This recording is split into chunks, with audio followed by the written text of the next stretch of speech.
Hello. My name is Jill Osborne. I am the president and founder of the Interstitial Cystitis Network. It is Super Bowl Sunday, February 2nd. And I know a lot of people are going to be probably doing Super Bowl things, but it is time for our normally scheduled IC support group meeting. So we'll see if people are around. Hopefully, you're feeling good today. If you're not, let's see what we can do to make you feel better. Hello, Betsa. Hello, Julie. Hi, Lindsay. Hi, Amber. I am sorry it took me so long to get on this morning. I had to go shopping. I had to go pick up breakfast for my parents. I had to do 2 loads of laundry. It's been a busy morning so far. Hello, Donna. How are you? So, gosh, I barely had time to breathe. I mean, I've been up for several hours. Normally, this is a really calm morning for me, so I can kind of get my head together about what I want to talk about today. But this day, I have been running like nobody's business. So, hello. Okay, so you guys,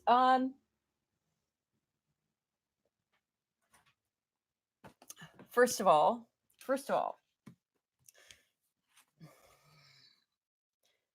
for those of you who attended our last meeting, seriously, did you get it yet? Did you get it? Oh my God. Oh my God. I have to tell you, I am continue to be stunned and staggered by the information that I am getting from this book. And I wanted to put together a series of slides to show to you today, and I still might be able to do that. I bet I could whip them out really quickly while we're talking. But let me just go ahead and introduce myself first. So my name is Jill Osborne. I am the president and founder of the Interstitial Cystitis Network. Hello, Lisa. Long time no see. So we do several monthly support streams that are attended internationally. So we always do it the first and the third Sunday of every month, as well as a lot of drop-in meetings during the week. Sometimes I do them at midnight because I'm going for patients in Australia and New Zealand and Asia. Sometimes I do them early in the morning, but the meetings that you can absolutely count on are the meetings that are on the first and the third Sunday of every month, because life happens, especially for me, just like it does for you. So there are times when I've got to be super flexible. So I appreciate your being flexible. Now, who the hell is Jill Osborne? Well, number one, I'm the longest serving support group leader in the United States. I've been an IC support group leader now for, let's say, I started my support group in 1993. There you go, babe. 27 years and counting. I am the owner and founder of the Interstitial Cystitis Network, rated #1 in the world by Harvard Medical School and the University of London for reliability, content, credibility, accuracy. And if you haven't been to our website yet, whoops, I can't believe I had that covered up. Whoops. Stay. Hey man, now it's not a support group meeting if something doesn't fall. I should tell you, on the IC network. So if you haven't been over to the IC network, icnetwork.org, we have done a whole bunch of special events. We've done 100 live guest lectures. And when I say things happen during support group meetings, I am not kidding, because twice we've had earthquakes. Yeah, imagine me being on the phone with one of the top doctors in the world, interviewing him for you guys all, right? And all of a sudden we start screaming because there's an earthquake. And that happened like 2 weeks in a row. Absolutely hysterical. So you're in the right place if something happens in the best possible way. I have 3 college degrees. So I have got a degree in chemistry. I've got a degree in pharmacology, drug development. I've got a master's degree in psychology. I gave up pharmacology because I love animals and I refused to do animal research, which was I wish I had understood that before I spent 4 years on that degree. But anyway, it is what it is. Went back to psychology, got a master's degree in psychology, got a presidential fellowship from the White House, which was a tremendous honor. And the IC network was actually my doctoral dissertation proposal on how to bring support to somebody who is homebound. And ironically, I could not do it because I was homebound with terrible, agonizing pelvic pain, right? Just like you guys. Just like you guys. And if you guys, I'm simulcasting right now, Facebook on top, YouTube on the bottom. So if I'm looking around, that's just because I'm looking at different windows, if not even different computers. because I've got this computer right here too. So if this is my job. My job is to read everything related to IC. I read journal articles every day. I spend a lot of time in the National Library of Medicine. I'm a patient advocate. I work with patients on the phone every day, except for weekends. And then I'm also a consumer advocate because I've always said to support group leaders, when you're a support group leader, you've got two jobs. You got actually three jobs. Number one, you got to provide support to patients in crisis. Number two, you have to look at your community and let's see, are patients being treated well in your town? If not, we got to figure that. And the way we do that is we try to bring grand rounds, special education to doctors in your area if you're being underserved. But my third job really is to be your spokesperson and your consumer advocate. I did that for 10 years serving on the US Army IC research panel. And I've also been the person who has broken the stories on Elmer eye disease, which continues to be, probably the most disgraceful moment in the IC world at this point in time. Here, hold on a sec. As well as other issues related to consumer advocacy, right? And so I want to help you as much as I can. My job in this support group meeting is to make you so strong, so knowledgeable, so informed that no one can ever F with you again. Seriously, seriously. And I also want to bring you good resources because, listen, everything we thought about IC 25 years ago is wrong. Everything we thought about IC 100 years ago at this point in time is wrong. And one of the big perceptions that we have is IC a bladder disease? Is IC an incurable bladder disease? And the answer is no, it is not.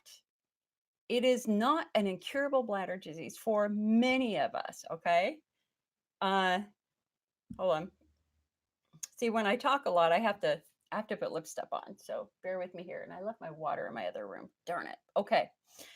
So if there's one thing we know and that we've known from day one, that I have known from day one, is that a one treatment fits all approach does not work, period. Why? Why didn't Elmeron work for everybody? Well, you know what? The answer is because we're not all the same. We're not even close to being the same. And in fact, a lot of us don't even have bladder stuff going on in the anyway. And I'm going to explain that in a minute. But here's what we know. For some of you have agonizing pain. Others have no pain, both diagnosed with IC. Are you the same? No. Some of you have bleeding ulcers in your bladder. Others have completely normal bladders. Both of you diagnosed with IC. Are you the same? Absolutely not. Absolutely not. And when you spend time with patients and you ask them when and how their symptoms began, that's where you really see the diversity in this patient population. Because for some of you, IC begins in childhood. For others, IC begins after menopause. Are you the same? No. For some of you, IC begins after having a baby. For others, IC begins after chemotherapy or ketamine exposure. Are you the same? No. No, you're not the same. And that's really one of the flaws of, kind of a lot of the online internet IC support right now is when you walk into support groups, whether it's on Facebook or on my website or wherever, of course you're looking for companionship. Of course you're looking for somebody who understands your symptoms. Of course you want hope. But what you can't do is assume that what they're going through is the same thing that you're going through. What you can't do is assume that what's working for them is also going to work for you. You are an individual anatomical mystery to be solved. Period. End of story. You are a mystery. And it is your job to try to understand the many different things that can trigger bladder symptoms. Okay? Because it's not just the bladder. The thing you got to understand about the pelvis. So let's think about the pelvis for a moment. The pelvis, right? Okay, so your pelvis is from here to here, right? Hip bone to hip bone, below your belly button, above your crotch. It is the center, it is the buffer of the human body. It is designed to hold the weight of the torso. It is designed to carry and reflect the weight when you walk, right? So it's got downward forces on it, it's got upward forces on it. And inside this small hip pelvic area, you've got organs. So we got your bladder for women, we've got your uterus and your vagina for men, we've got a prostate and all that sort of good stuff there. We've got a rectum, we've got bowel, we've got, oh, right? We've got muscles. And of course, we have nerves. And when you consider the spinal cord, right? So let's see, how do I want to say this? So remember your central nervous system. Your central nervous system is essentially your brain and your spinal cord. And then you have a peripheral nervous system. Your peripheral nervous system are the nerves that go off of your spinal cord. They're the ones that do your arms, they do your legs, they do your feet. And it's a very intricate network. So let's say, for example, you stub your toe. You stub your toe. Okay, your toe hurts. The pain goes right up your legs, right into your spinal cord, and then it will be triggered up to your spinal cord, up to your lower brain, your midbrain, your upper brain, and your body. Your brain is then going to direct you to start jumping and to move your leg because hello, your brain tries to protect you. So in the in the pelvic area, we have a lot of nerves. We've got nerves that are coming off of the sacrum. You got four branches of the nerves coming off of the sacrum. Some are innervating the bladder, some are innervating the bowel, the vulva, some go down the legs, etc., etc. So, in this small confined area, we have a lot of action happening. And here's what we know is if an injury happens in your leg, you're going to feel it in your pelvis. Why? Because the muscles of your leg connect up to your pelvis and into your pelvis. If an injury happens to your back, the odds are you're also going to feel that to some degree in your pelvis. Why? Because you've got muscles in your pelvis that go up to your back. Some of you have low back pain, right? Okay, so the low back pain might be a sign that you actually have a muscle injury. It could also be a sign that you might have a kidney stone. So you are now embarked on this mystery, this anatomical mystery to be solved, where your job is to try to rule as much out so that we can try to figure out what is triggering your symptoms. Now, when I work with patients on the phone, because I do a lot of, we're the only IC support group that we have a free coaching line. I mean, you can call our coaching line and guess who answers it? I usually answer it. One of the things that I do, because a lot of times patients will call and say, I've tried everything, nothing works, help me. And I say, or they'll call and they say, what should I do next? And it's like, okay, number one, we cannot have a good discussion about what your treatment options are until we understand your body. We got to try to figure out what's going on in your body, and it's so fascinating walking patients back in time. Because generally for us, there is some sort of triggering event, but it could have happened a long time ago. You know, for some of you, your symptoms might have began 20 years ago. And you just totally forgotten what's going on. For others, your symptoms might have started 3 months ago. But ultimately, in the end, we have to understand context. Was there anything going on in your life? Did anything happen that could have triggered your symptoms? And gosh, you know what? Like story after story after story. I was working with a patient last week. Gosh, and she was completely focused on her bladder. It's less like I've done everything. I have constant frequency. I don't know what to do next. Nothing is working. My doctor wants to do an installation. I don't, okay, right. Okay. And it's like, okay, let's take a step back here for a moment. So when did your symptoms begin? About 10 years ago. Okay. How old are you? 50. Okay. So your symptoms started when you were about 40. So just based upon that, we can potentially rule out a few things. It's like, okay, do you have regular periods? Yes. Okay, so menopause is not an issue here. It could be early perimenopause, but not really. Okay, have you had children? Yes. How were your deliveries? One was good, one was pretty bad. Okay, what happened during that delivery? Well, I was torn.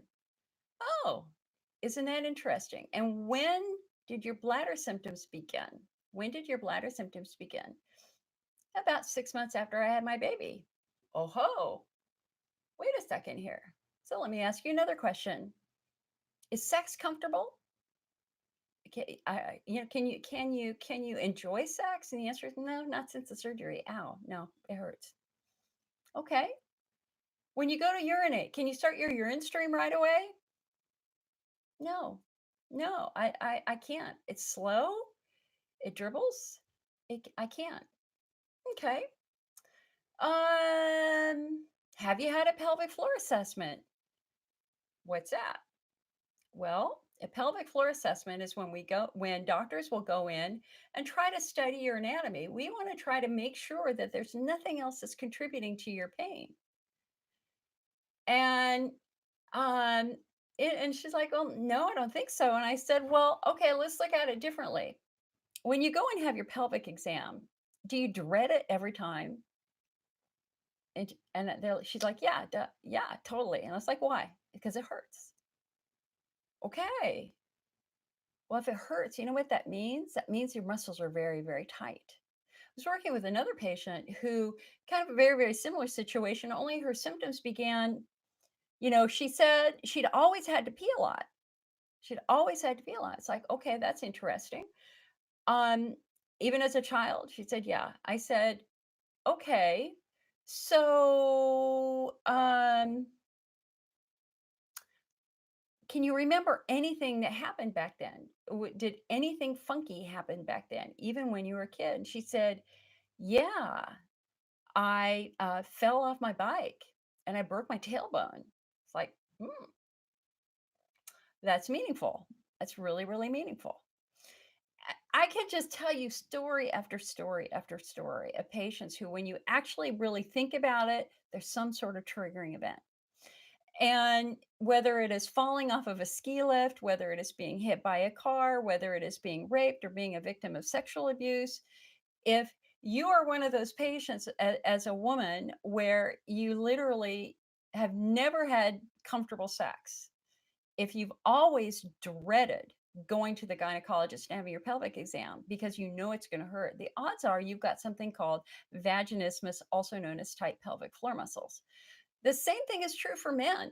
It's probably even more true for men because we see a lot of guys who, you know, life is good. Life is good. They were athletes, football players around the age of 18, 19, 21, 22, 23. Bam, pain, frequency and urgency.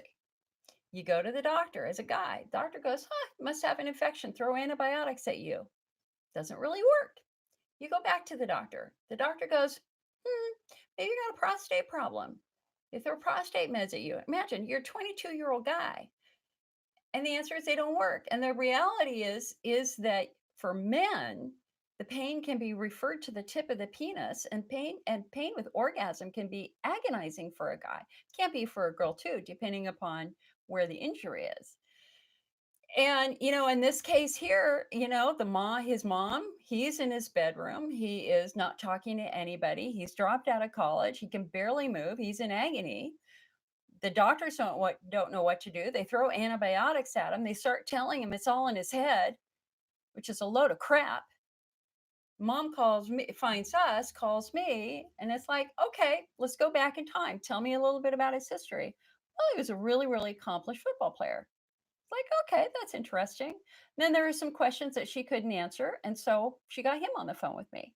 I love working with patients, and I love working with guys in particular because I think a lot of guys are really ignored, and I think that they're really uh, put in an almost untenable situation. They're absolutely cruel at times the way they are treated by their doctors, and so she puts him on the phone. And I'm very thankful he's willing to talk to me. It's fantastic that he is. And it's like, all right, dude, come on, walk me back in time here. So you were in high school, right? And you were a football player, right? And I went, okay. So do you remember any really, really bad football injuries?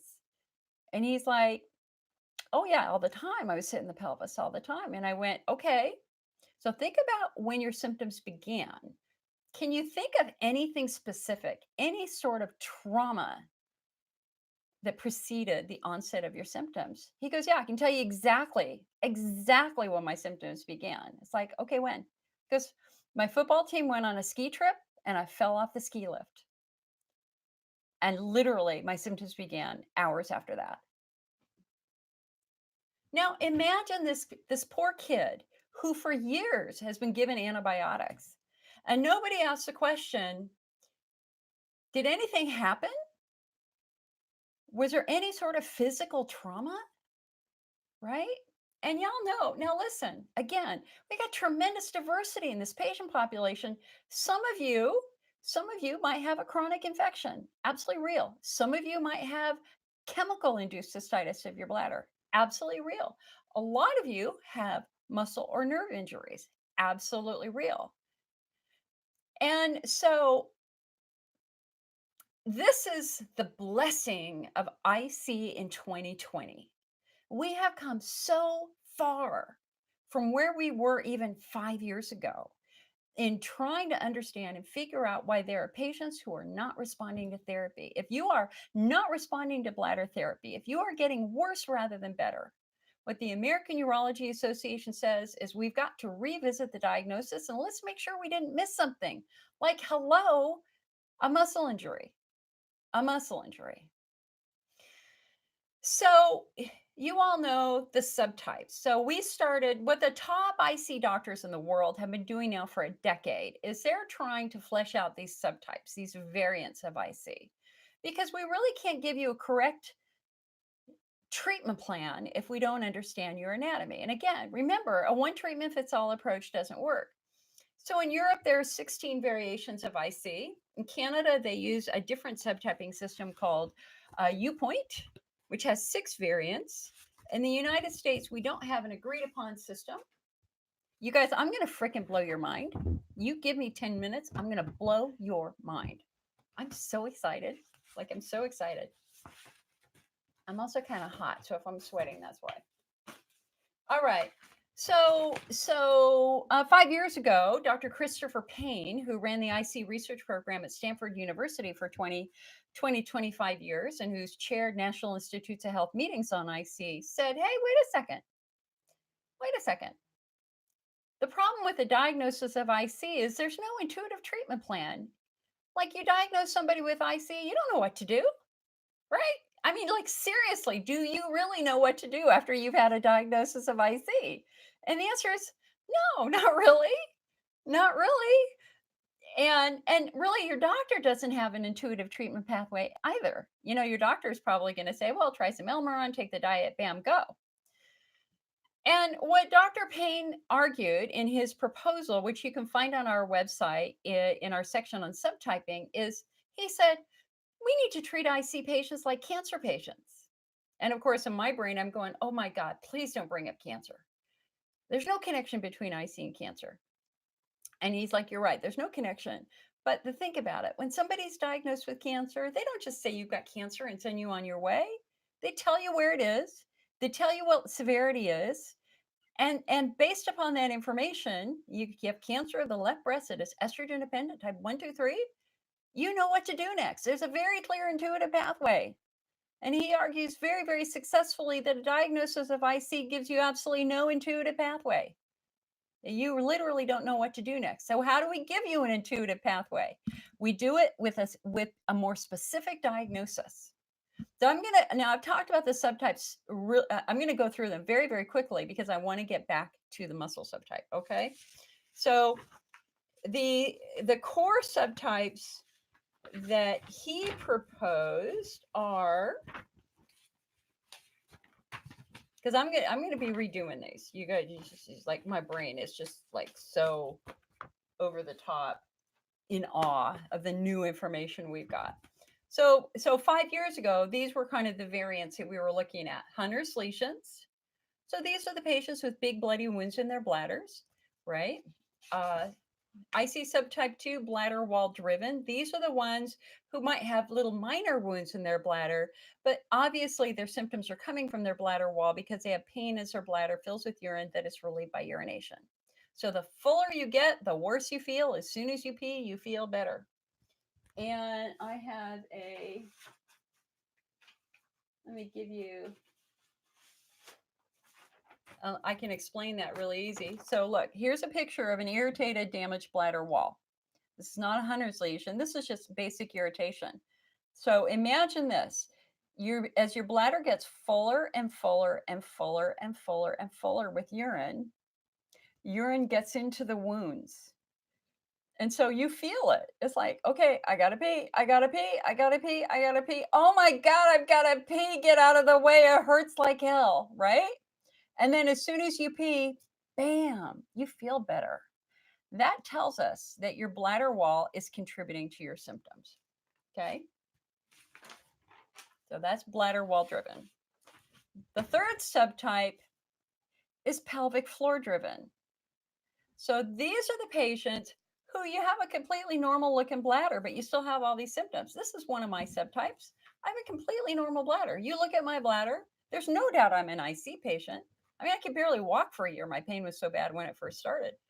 Um, uh, but my bladder wall is normal. A lot of you, your bladder walls are normal. It's like, what the hell? Like, wait, how come please don't tell me my bladder is normal when I got to pee all the time. And the doctor goes, that must be all in your head. Okay, no. What it probably is all in your muscles. So subtype 3, pelvic floor driven. Subtype, wait, hold on. I held up the wrong slide. Subtype 3, pelvic floor driven. All right. Subtype number 4 is nerve driven, pudendal neuralgia. So these are the symptoms who, rather than having a bladder wall injury or a pelvic floor injury, they have the equivalent of a nerve injury. So their pain tends to be quite electrical in nature sometimes. Pain shooting down your leg, pain in different positions, or persistent genital arousal disorder. If you're one of those people where you're walking around and all of a sudden you get this kind of painful, like, ooh, what is this? Okay, it's a slight arousal sensation that's blended with pain and it's disgusting. I had it for about a month. Okay, that's a perfect example of somebody with a nerve injury. And then the last subtype is, in fact, central sensitization. So using Dr. Payne's system, what he would do is he would do a full examination of your body, including looking at your bladder potentially, and then give you treatment recommendations based upon what he finds. So, in other words, if you had a completely healthy bladder wall, then we're really probably not going to do bladder treatments and waste your money. Whereas if you've got Hunner's lesions on your bladder, we're going to do lesion therapy. If you've got bladder wall driven, where you got something else going on with your bladder, or you've got estrogen atrophy, which could be part of that, then we're going to be doing therapies that are going to be focusing on that. And so that's the start of an intuitive pathway. And it's brilliant. I remember, you know what? I remember when UPoint came out like 10 years ago, the system that's now up in Canada. And that was the first formal system that they asked people to look at symptoms, the condition of the bladder wall, the condition of the pelvic floor, the presence of anxiety, and I can explain that in a minute, as well as the presence of infection. And I remember writing an article on it going, oh my God, they're finally evaluating the whole body, not just our freaking bladder, which is healthy in some of us, right? Okay. So these subtypes are amazing. And you're going to see there's a lot of jockeying right now. Doctors around the world are basically competing to try to come up with their perfect subtyping system. Some of the subtypes are based on pathology results, biopsy results. Some of them are going to be based on symptoms and what they see, et cetera, et cetera. But then, so now here's the fascinating question here, and that is, which subtype? Hi, Elise. Hello, everybody who just came in. Like I'm on a roll. I'm on a total roll right now. Okay, so of those subtypes, which subtype do you think is the biggest? So Hunter's lesion, where okay, I'm going to take Hunter's lesions out because we already know only 5 to 10% of patients have lesions. So we got bladder wall injury, pelvic floor injury, nerve injury, and central sensitization. So what subtype would you think would be the biggest subtype that would involve most of you? Now, basically, now I've answered this question before. Almost everybody would say it's the bladder. And the answer and it's not. It's not. I will tell you in my experience working with thousands of patients for the last 27 years, we can almost always find some sort of muscle dysfunction happening. And I explain it as the chicken versus the egg dilemma. Which comes first, the chicken or the egg? And for us, it's which comes first, the bladder or the pelvic floor? The reality is that they're both involved because they're so incredibly interconnected, right? But one is always driving the other. And so for some people, yeah, it started out with a terrible bladder injury like chemotherapy. So your bladder's screaming in pain because it's being irritated by the chemicals of chemotherapy. And of course, so here's your bladder pulsing. Your muscles are going to go, uh-oh, we better hold you in place and protect you. We call that the guarding reflex. So whenever you're in pain, those pain messages go from your pelvis up your spinal cord up to your brain, and your brain then says, uh-oh, there's a problem, and your spinal cord also does this too, and it causes the muscles in the area to get tight. So if you're a chemo patient, our therapeutic priority is to calm and soothe your bladder, because we know if we can calm and soothe your bladder, your pelvic floor muscles should release. Okay. But consider the opposite scenario. What about those patients whose symptoms began after having a baby or a fall?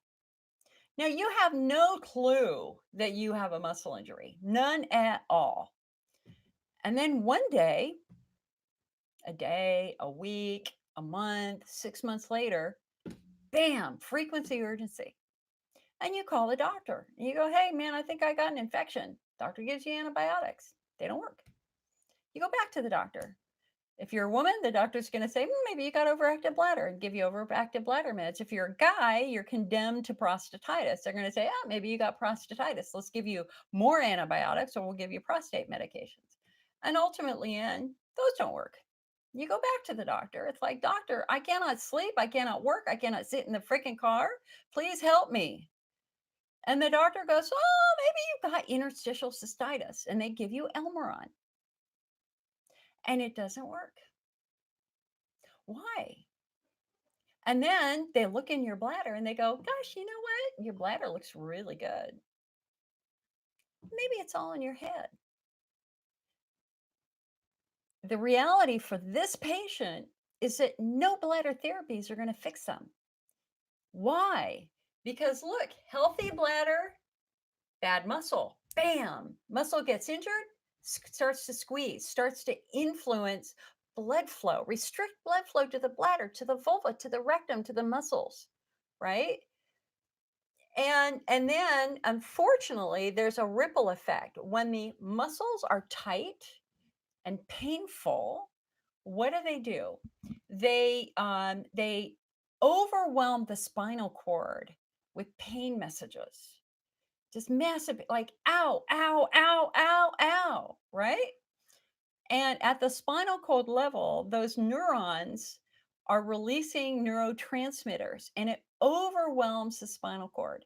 It not only overwhelms the spinal cord, it actually, because the nerves are so connected to each other, it starts influencing the other nerves, right? So the muscle nerves and the bladder nerves and the vulvar nerves basically end up at the same place in your lower spinal cord. So here your muscles are screaming in pain. They're sending pain messages to your spinal cord, and that is now starting to influence other muscles. So what happens is you get an up and down effect. The pain messages go up from the muscles to the spinal cord, and then the nerves for the bladder and the nerves for the vulva get irritated, and it goes back down to the bladder and it goes back down to the vulva. And all of a sudden, all those nerves are irritated. Then, so the question is, again, chicken versus the egg. So we know number one, the bladder cannot be healthy if it is if it doesn't get good blood flow and good nutrition, right? But it turns out there's another thing that happens, and that is when those nerves get super, super irritated, they start releasing bad things, something called substance P. Substance P is a sign that a nerve is super, super inflamed. And when that nerve starts issuing substance P, it starts causing tissue damage. And I want to let's see. I would like to try to think of a I would like to think of another condition for anybody who's ever had a nerve injury. So, let's just say, and again, this might not be completely accurate, but let's just say somebody has a really severe case of carpal tunnel that is not getting treated correctly. So I've got a nerve injury in here, but if that continues, what's going to happen is my skin is going to start turning red. And that is because the nerves in the area are now super, super, super inflamed and they're releasing substance P, and substance P is causing irritation.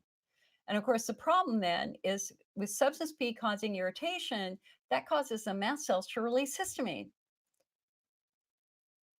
And what does histamine do? Histamine is like a mosquito bite. It hurts, it causes swelling, it causes itching, it causes pain. And patients get stuck in this neuroinflammatory cycle in their bladder wall, in addition to this deprivation of oxygen. Okay, so let me just kind of bring it back here. So again, chicken versus the egg. For some of you, it can be a direct bladder injury. For others of you, probably the vast majority of you, we're really looking instead at a triggering event that probably involved muscles. It probably involved muscles first. And I'm going to go so far as to I think that 95% of the guys that I've worked with have muscle issues. And I think that about 85% of the women, I that now this is just my guess, but I think I'm right. But I think about 80 to 85% of women, maybe even 90% also may have some sort of muscle issue or biomechanical issue. So,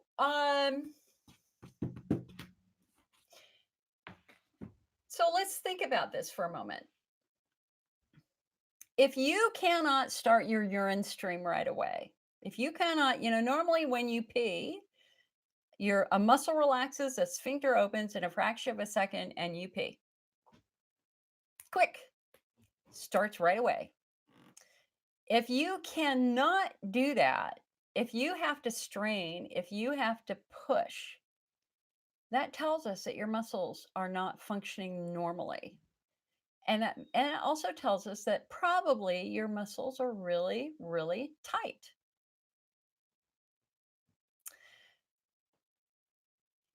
Now, let me introduce this guy, Dr. Jerome Weiss. This is a book that was just released that I am telling every single one of you right now, you go buy it on Amazon. It will change your life. Best book ever written on IC. Um, he just retired. He's probably in his late 70s right now. Ran a pelvic pain clinic in San Francisco for 50 years. It kills me. It kills me that I never got to see him, considering that I ran the San Francisco IC support group. I was in Kaiser and I never had an opportunity to have a referral to this gentleman. I think my life would have been very different and we probably wouldn't even have the IC network because I think it would have fixed me early, early on. This book is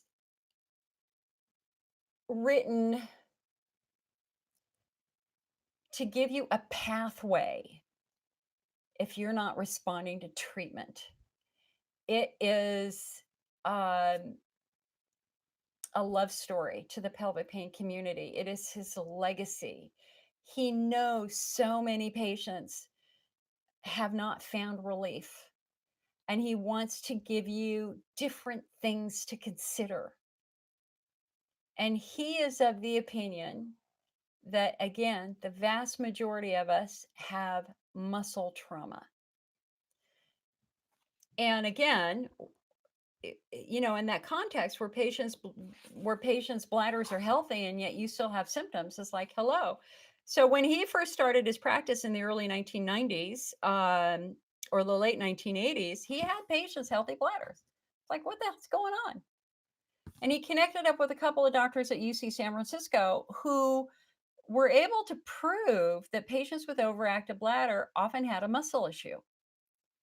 And so he went and did a little internship with them to try to understand a little bit more about muscles. And then he did a whole bunch of different kind of perspectives on the pelvis and the nerves and the muscles and how they work together. And this book is just stunningly good. The first part is an anatomy lesson because you have to understand the anatomy.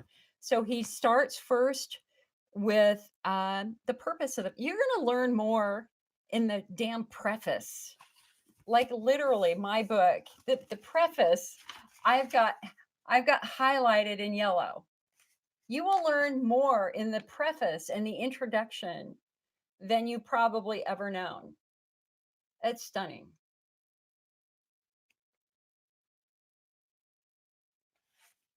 One of the things that he says in this book is one of the reasons why medicine fails us when we have pelvic pain is because doctors focus on organs. They don't consider the whole, they don't consider the interrelationships. If you've got frequency urgency, they just look at the bladder. If you've got rectal issues, they look at the rectum. They don't understand the mix and how they function together. He does.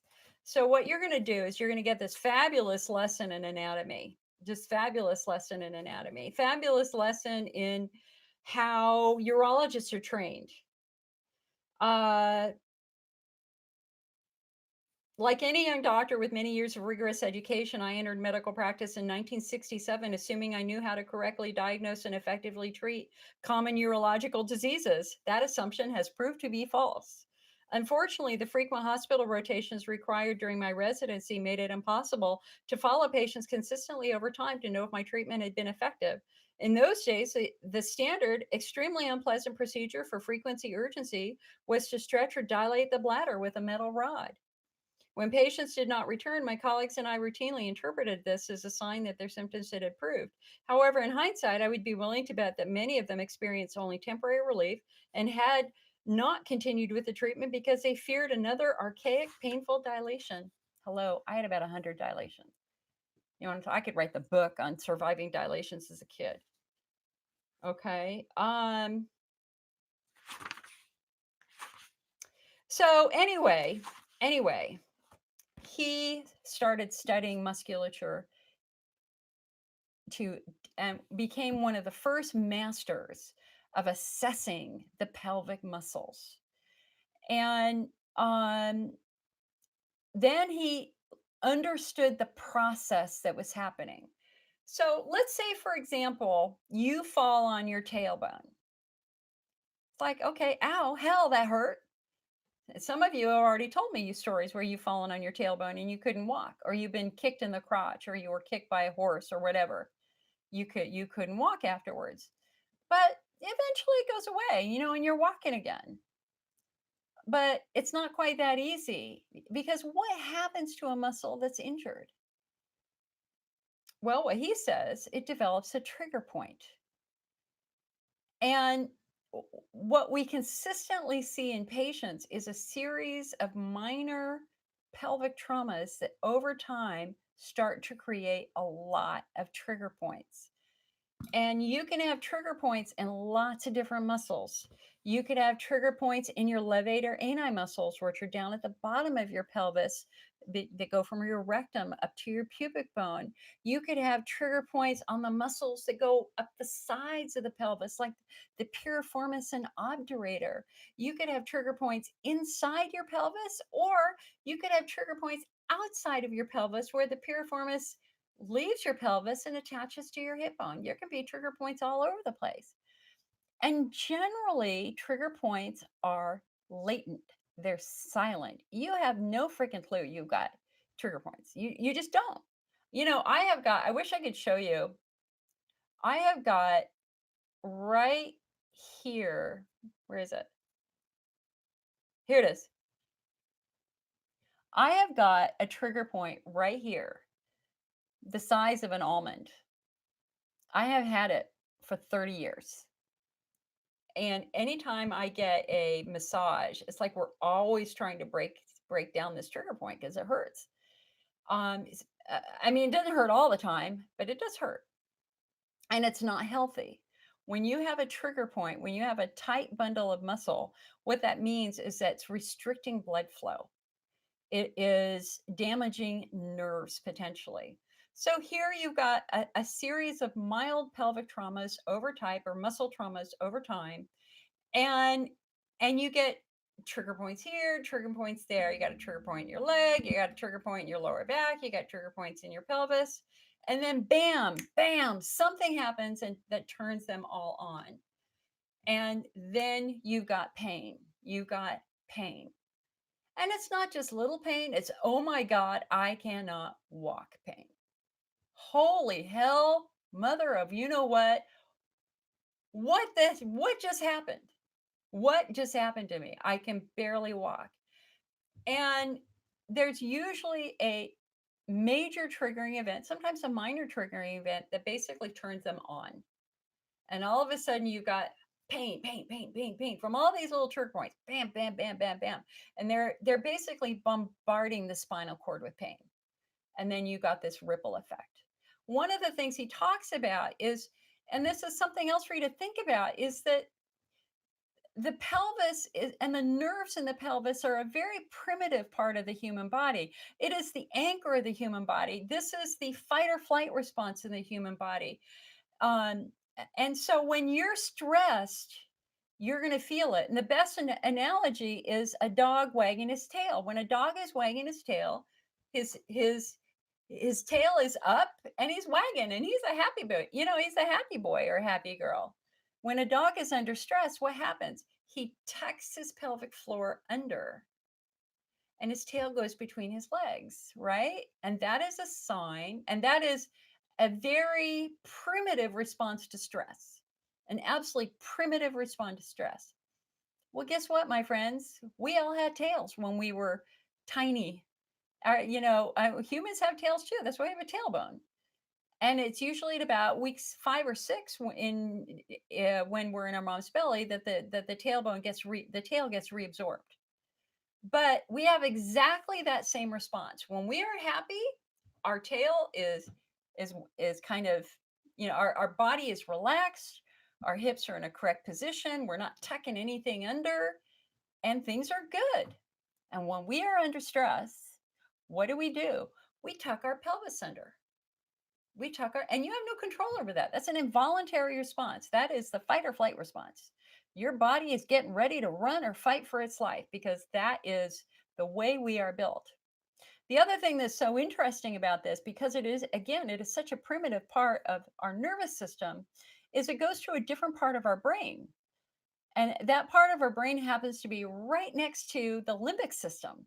And so if you notice that when you're in pain, you're crying, that's because the limbic system in your brain is being stimulated and turned on. You're not really sad. I mean, you're pissed. The odds are you're probably furious that you're in pain, but it's that limbic system that's being triggered that triggers some of that tears, depression, anxiety, et cetera, et cetera.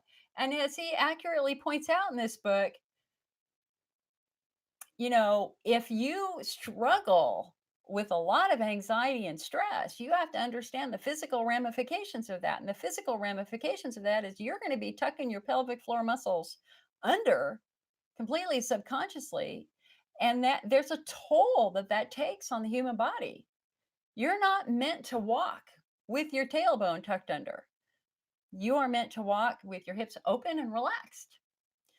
Um, he talks in this book a lot about, he mentions ballet and dancing, that ballerinas are taught to tighten, to tuck their butt together and their butt under so tightly that they can hold a penny between their butt cheeks. Now imagine doing that for 10 years. And I've worked with many ballerinas over the years, and many dancers over the years. That's not normal. That over time is going to create trigger points in the pelvic floor. It's just not normal. It's going to restrict blood flow to the organs. It's very hard for anything to be healthy if you're tucking your muscles incorrectly and restricting blood flow. The other thing that he talks about is biomechanics. And this is where he, I think, nails it. So when people talk about IC as being a urological condition, what he would say is, no, I think it's really a biomechanical issue for many patients. And what I have said to patients, listen, if you've got long-standing chronic pelvic pain, I'm sorry, long-standing pelvic floor tension, if your muscles are always tight, and you cannot, no matter what you do, even physical therapy, you might feel good when you go to the physical therapist for a couple of days and then bam, it's back again. Your muscles are just always tight. Like, what the hell is wrong with my muscles? And what I've always said to patients is, okay, it's time to look at bony structures. Is there something going on with your bones that would contribute to that chronic pelvic floor tension, which we know eventually is going to start affecting your bladder? So is there anything going on with your hips, your SI joint? In my brain, I'm thinking, all right, it's natural to go to the hips. It's natural also to maybe look at the leg. Do you have one leg longer than the other? If you've got one leg longer than the other, see, when you walk, your feet are your hips, your knees, and your feet are level. They're supposed to be level. But if you have one leg longer than the other, you're creating a torque and tension on the pelvic floor that could hurt one side. I was working with a patient on Friday. It was so interesting. She only had pain on her left side in her left labia, along with frequency urgency. But the point that she always looked at was that left labia in this one spot. It's like, okay, well, what's going on? On your left side. Do you remember anything ever happening on your left side? And she said, yeah, I was in a spectacular ski accident on my left side. And again, Dr. Weiss would say, all right, let's look at the biomechanical effects of that accident. And in her case, she sustained, I think she might have broken her hip or something like that. And that makes sense. That makes sense. A lot of you have shared really bad accidents, some major traumas that have happened over time. And you've always wondered if that ever contributed to your symptom. I worked with a man here in California who was his pelvis was run over and crushed by a bus when he was a kid. You can damn well bet he's got massive problems now that he's in his 50s. This has been a long toll for him. I worked with another woman who'd been hit by a car on one side and damaged that one side. And in addition to her frequency urgency, she had pain on that one side. So Dr. Weiss, thankfully, it was great reading this book going, okay, I say that too. So I feel good that my teaching points are the same as his teaching points, but he brings up something completely new and different. And he said, the foundation, the absolute foundation of pelvic muscle health begins in your feet. It begins in your feet. Because if you're not walking correctly, if you got one foot to the side and you're walking like this, there's going to be a ripple effect up the muscles of the legs and to the bones. It's going to potentially distort, drop one bone like that, whatever. And then you're going to feel that in your pelvis. You're going to feel that in your pelvis. And so this book is filled with the most encouraging patient stories. And let me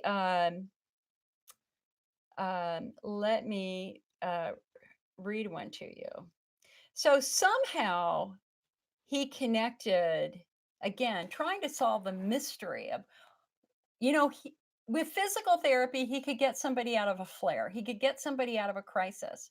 He could calm the nerves down. He could calm the muscles down. But he was really baffled as to why it kept happening. Why did these patients continue to have issues? Somehow he met with a podiatrist. The podiatrist said, you got to start looking at their feet. And he learned, so this podiatrist obviously taught him a lot about stuff. Let me see here. I want to find a good patient story for you.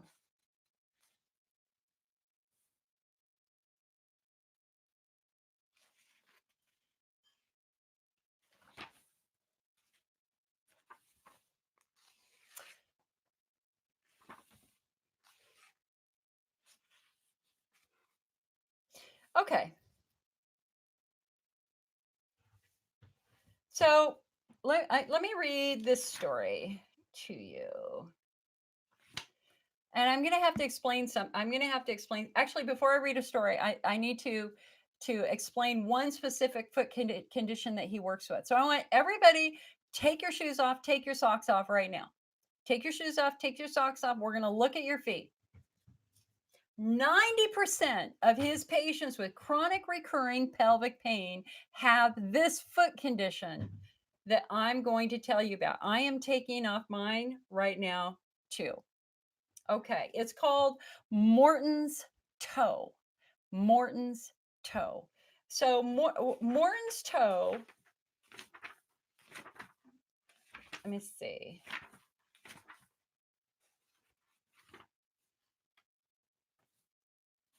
Okay.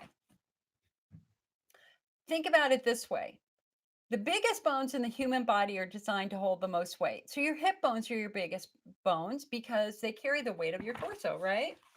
The biggest bones in your foot is your big toe, because your big toe is supposed to carry 66% of your weight.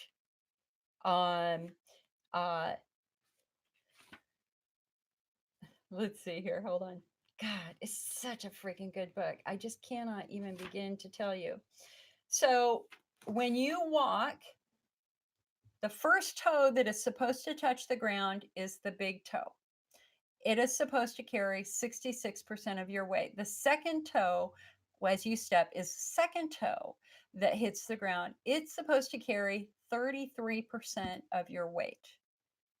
Now, there is a condition called Morton's toe. And in Morton's toe, the toe bone of the big toe is too short. And I want to give you, so I want you to look at your feet. And here is a picture. This is a kind of an exaggerated picture of Morton's toe. Look at this. The second toe is much longer than the first toe. And anatomically, you can see that this specific metatarsal bone of the big toe is shorter than the big toe, the same bone of your middle toe. When this happens, the second toe carries all of your weight, and this toe doesn't carry any of the weight. And the signs of somebody, now so number one, it might be obvious. Yeah, I mean, you can look at your toe and go, okay, yeah, my second toe is definitely longer. My toes are, they're about the same length, right? But, and I wish I could do this. Okay. I don't know if I can do this or not. Okay. I want you to look at my second toe. If I bend that one down, do you see how my second toe is bent down? That's called a hammer toe. That means that this toe is trying to grip the ground. That is a sign that this toe is carrying too much weight. And so if you've got toes, your outer toes that are starting to turn down like that, that means that these toes are trying to grip the ground when normally they would never do that. If your feet were normal, they wouldn't do that. Another way to see if you have Morton's toe, is if you just bend your toes down and look at the knuckles. And I don't know if you can see that. My big toe knuckle is shorter than my second toe knuckle. So even though my toes are about the same length. When I bend them down, so you bend them down so you can pop these knuckles out here. The My big knuckle for my big toe is about a half an inch shorter than my big knuckle for my second toe. And that's true on both of my feet. It's often inherited. It's just inherited. It's something that's passed down. But there's a ripple effect. If your weight is not distributed correctly on your feet, then that is going to have a ripple effect into how you walk and also up the muscles to your pelvis. The second thing that we have to understand is what happens if you have an ankle that bends inward. So here's a picture. This picture right here is of a normal leg with the normal weight distribution. And I don't know if you can see, if you look at the femur bone and up here, and you've got the ligaments attaching to the sacrum and the nerves and all that stuff. This is normal. This is what happens when somebody has an ankle that falls inward. You can see that the femur goes out more and it stretches the piriformis muscle and the obturator muscle. You see how this muscle on this side is longer than this muscle on this side? And that over time is going to create a lot of chronic tension in the pelvic floor. Okay?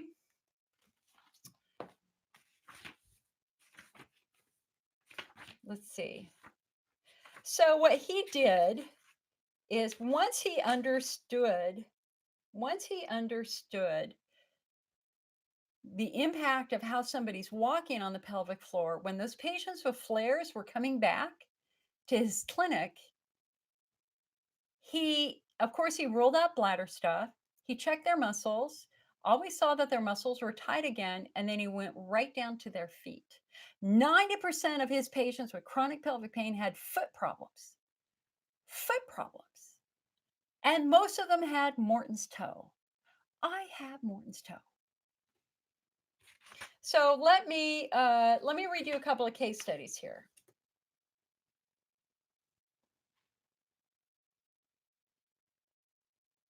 A 50-year-old man had been seeing me occasionally over a 10-year period for intermittent perineal pain, just pain between the rectum and the scrotum, or for a woman between the rectum and the vagina. I had been treating his tight pelvic floor muscles and trigger points with internal manual therapy. Though he received great relief from these treatments, pain flares inevitably occurred. Frankly, I had never completely understood the mechanics of his symptom flares until he came in one day complaining of hip pain while walking over hiking trails. This led me to question him further and ultimately put us on the right track. I asked if there were any other musculoskeletal problems that he had not thought to mention previously.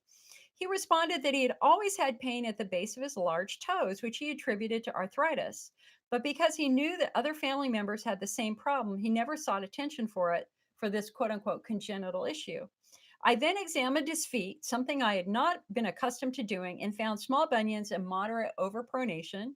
At that moment, the light went on. I had found the origin of his hip pain he had experienced during hiking and ultimately his pelvic floor pain. A treatment from a podiatrist eliminated his pain flares. As Dr. Valmasi mentioned above, bunions are a sign of abnormal pronation, which lessens the shock absorbing action of the feet, placing added stress on the leg and hip. This additional stress affects the hip rotator muscles. The dysfunction of these muscles can create a wide range of pelvic floor complaints, including perineal pain. Okay, that's one case. Case number two. A 65-year-old woman came to see me with a history of recurrent urinary frequency urgency and urethral pain without infection. Examinations revealed tight hip rotator muscles with trigger points. I released the trigger points with internal manual therapy, to which she responded positively. However, she continued to have pain flares. While my treatments were effective in the short term, the results only endured for variable periods. I continued to administer periodic therapy for nearly 10 years. At the time of her last visit, armed with new knowledge about the feet, I looked at her feet and noted unusually high arches. When I asked her if she'd experienced any potential side effects from such an abnormality, she came out with bilateral Achilles tendonitis, knee surgery, and more recently, hip pain when awakening or rising from a crouching position. In my mind, I visualized a straight line of mechanical stresses. It began with a foot imbalance, which affected the tendons, then the knees, the hips, and ultimately the pelvic floor. A visit to oh, and then she's so a visit to the podiatrist was the last stop on her healing journey, and it is unlikely she will require many, if any, additional sessions for me. 10 years ago, when I first saw this patient, the feet seemed too distant from the pelvis to be considered in the treatment plan. Experience has taught me otherwise. Okay, case number three. A 42-year-old man with voiding difficulty reported that at age 14, he had severely fractured his left foot, leaving him with a short leg. Since that time, he had assumed many abnormal positions when sitting to protect the leg. You know what? You know what that is? I mean, I did it all the time where you sit on one foot. You know, you tilt yourself this way, you tilt yourself that way to try to get comfortable. Within a year or so of this injury, the voiding difficulty began, and he was too embarrassed to mention the problem to his parents until another year had passed. He was subsequently found to have tightness of the pelvic floor muscles, which is typical of voiding problems, and had limited success with manual therapy and biofeedback administered. Uh, okay. When I examined him, the short leg was apparent, as well as externally rotated legs and severe overpronation of the feet. A visit to the podiatrist proved to be the missing link in his treatment. Okay, another one with here's another case study. A woman with vaginal vulvar pain. A 31-year-old woman came to me complaining of vaginal pain during sex. The symptom was completely alleviated with manual therapy for tight pelvic floor muscles and trigger points of the internal hip rotators that I had noted upon examining her initially. However, the patient began to notice vulvar pain when she exercised, which I had surmised had been there all along but was masked by the vaginal discomfort. Um, when I re examined this young woman, I found nothing in the vicinity of her pelvis that might cause her vulvar discomfort. However, this time I scrutinized her lower legs for clues to her quote new symptoms and noted extremely high arches, which were no doubt the cause of her noted hip rotator trigger points. I referred her to the podiatrist who fitted her with orthotics, and her vulvar pain disappeared. Okay,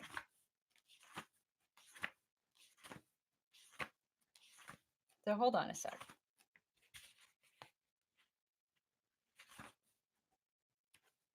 Okay, Peter's story. The case of a 46-year-old physician named Peter demonstrates how a toe bone connects to the hip bone and connects to the pelvic floor. He came to my office complaining that he'd been suffering for a year and a half with increasing pain in the tailbone, buttocks, sacrum, and sit bones while sitting. The pain had become so excruciating, as high as 10 on a scale of 10, that he was being treated with a potent narcotic and had been forced to modify his medical practice so that it was less physically demanding. 3 years prior to seeing me, Peter began experiencing severe pain under his right second metatarsal bone, his second toe. Though he wore a pad under the metatarsal with some relief, his podiatrist said it wasn't the answer and concluded that the pain was caused by a short Achilles tendon. In March 2008, Peter had two combined procedures, one to lengthen the Achilles tendon and the other to repair the right second toe. This needless surgery only made the foot pain worse, possibly by damaging a nerve. It was then that he began to notice progressive pain in the pelvic region that he complained about when he arrived at my clinic. This had been vaguely identified as complex regional pain syndrome, which refers to pain maintained by the sympathetic nervous system. When I examined Peter, I found bilateral Morton's toes with all the trimmings. He had calluses under the second toe, bunions, and overpronation. These related foot findings were most likely the root cause of his pain. Yada, yada, yada. This included trigger points in the glutes, in the obturator, in the piriformis muscle. And as if this were not enough, the dysfunctional obturator internus was compressed on the pudendal nerve inside the sit bones, which caused pain with sitting. Given the extensive presence of trigger points, collateral nerve damage, one can understand his pain.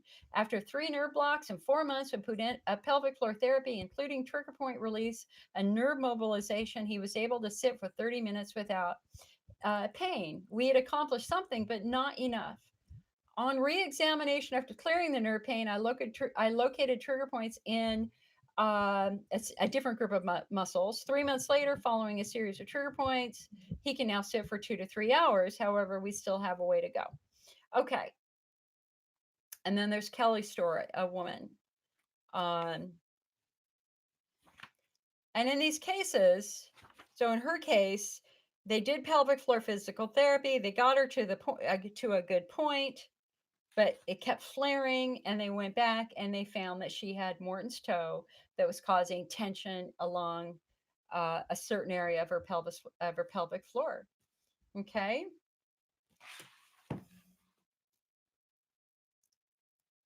Freaking mind blowing. It's like, wait, what? What? Now think about the patients who had symptoms. So, like, there's two theories. Theory number one is trauma. If you broke a foot, you broke your leg. Okay, that makes sense. You would definitely have one leg longer than the other, et cetera, et cetera. Think about somebody who's born with a birth defect. Somebody might have a birth defect where they're just not walking normally, or again, one leg's longer than the other. Um, um, what he says in the book is that, when you're young, things are really elastic, and you don't necessarily feel the wear and tear on your muscles until you're in your late 20s and in your 30s, right? And that's when the first signs of abnormal muscle dysfunction will present themselves.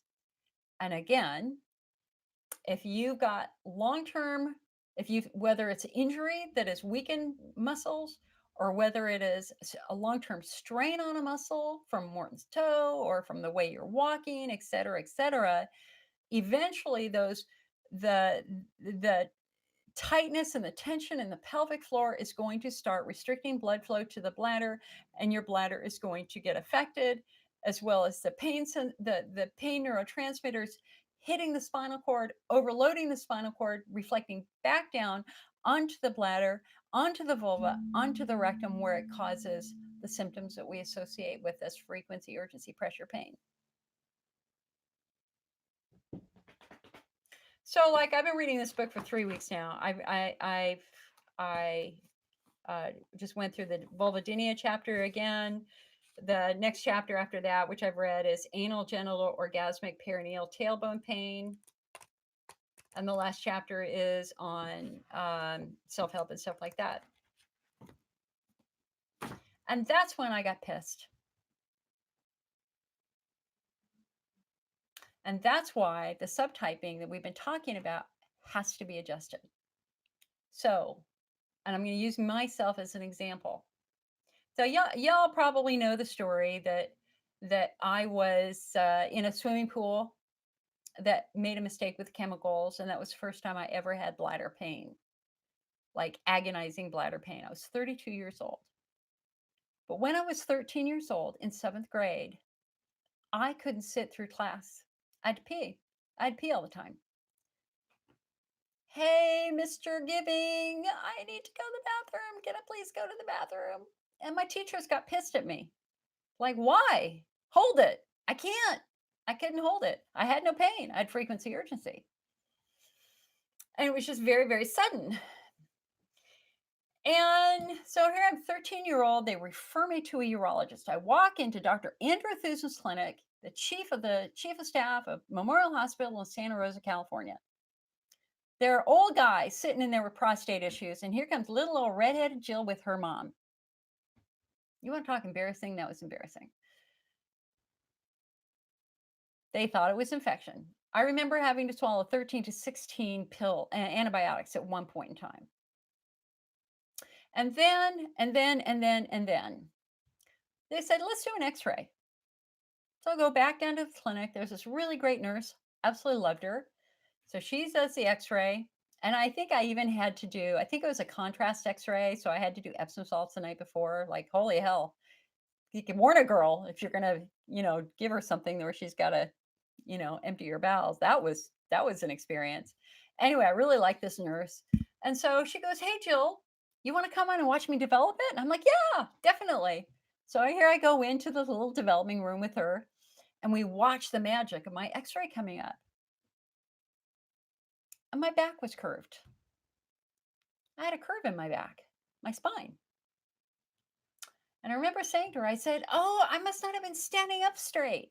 I must not have been standing up straight. Let's do it again. I'm going to stand up as tall as I can stand." And I went back out there and I was as straight and as tall as a girl could have been. And she took the x ray again. We go walking back into the development room. Scoliosis is the first time that we discovered that I had scoliosis. 4 months earlier at school, I had been tested clean of scoliosis. It developed over a summer. I had a huge growth spurt. I had two huge growth spurts 2 years in a row. That last growth spurt, my body just couldn't support the weight. My spine curved, S curve. Now I think about what I went through back then. Antibiotic after antibiotic after antibiotic, dilation.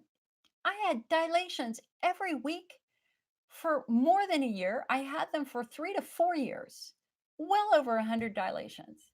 Nobody ever went, and you know what? Peeing it was like trying to pee through a needle. My urethra was so tiny, it was being squeezed. And the theory back then was, okay, let's just pry it open with a metal rod.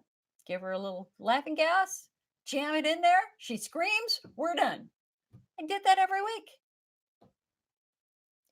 Nobody ever thought to say, why is the muscle tight? Why are the muscles down by the urethra squeezing?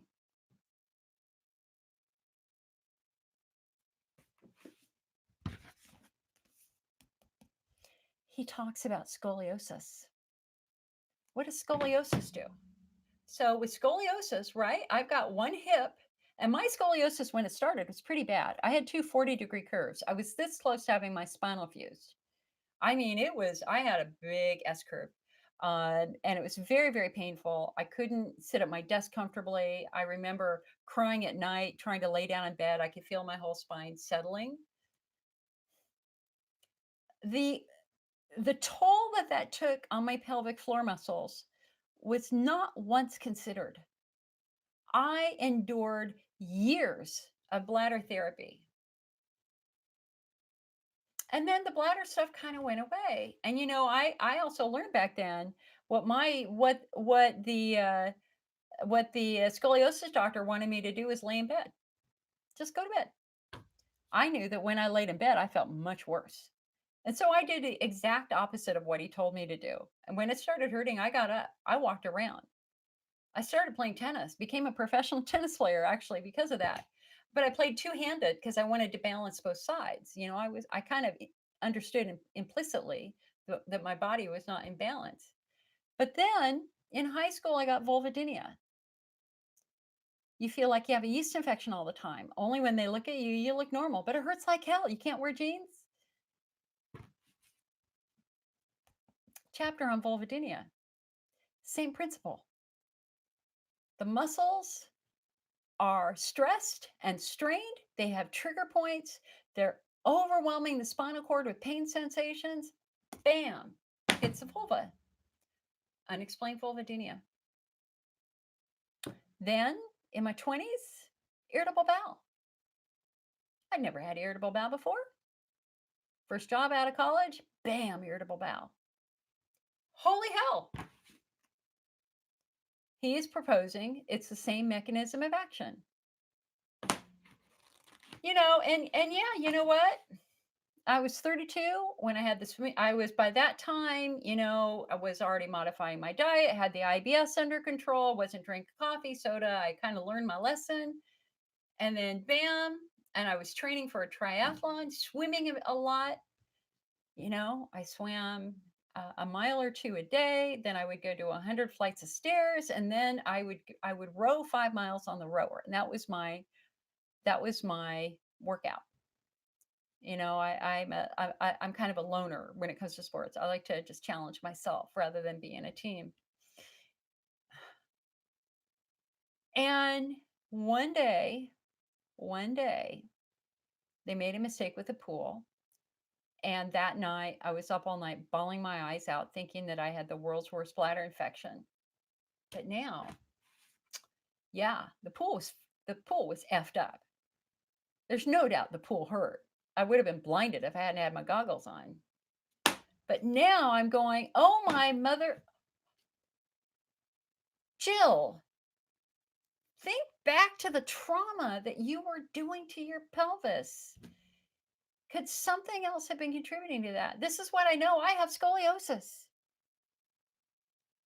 I will always have scoliosis. I've always said if there's one thing I could change about my body, it would be the scoliosis, not my bladder, my scoliosis. You can't see it. It's much better now because I'm fit and I lost weight. And so if they're only 20-degree curves rather than 40-degree curves. But it just blows my freaking mind about the people out there right now, some of you watching this right now, who have spent years doing bladder therapies. They have never worked, and you've been damaged by them.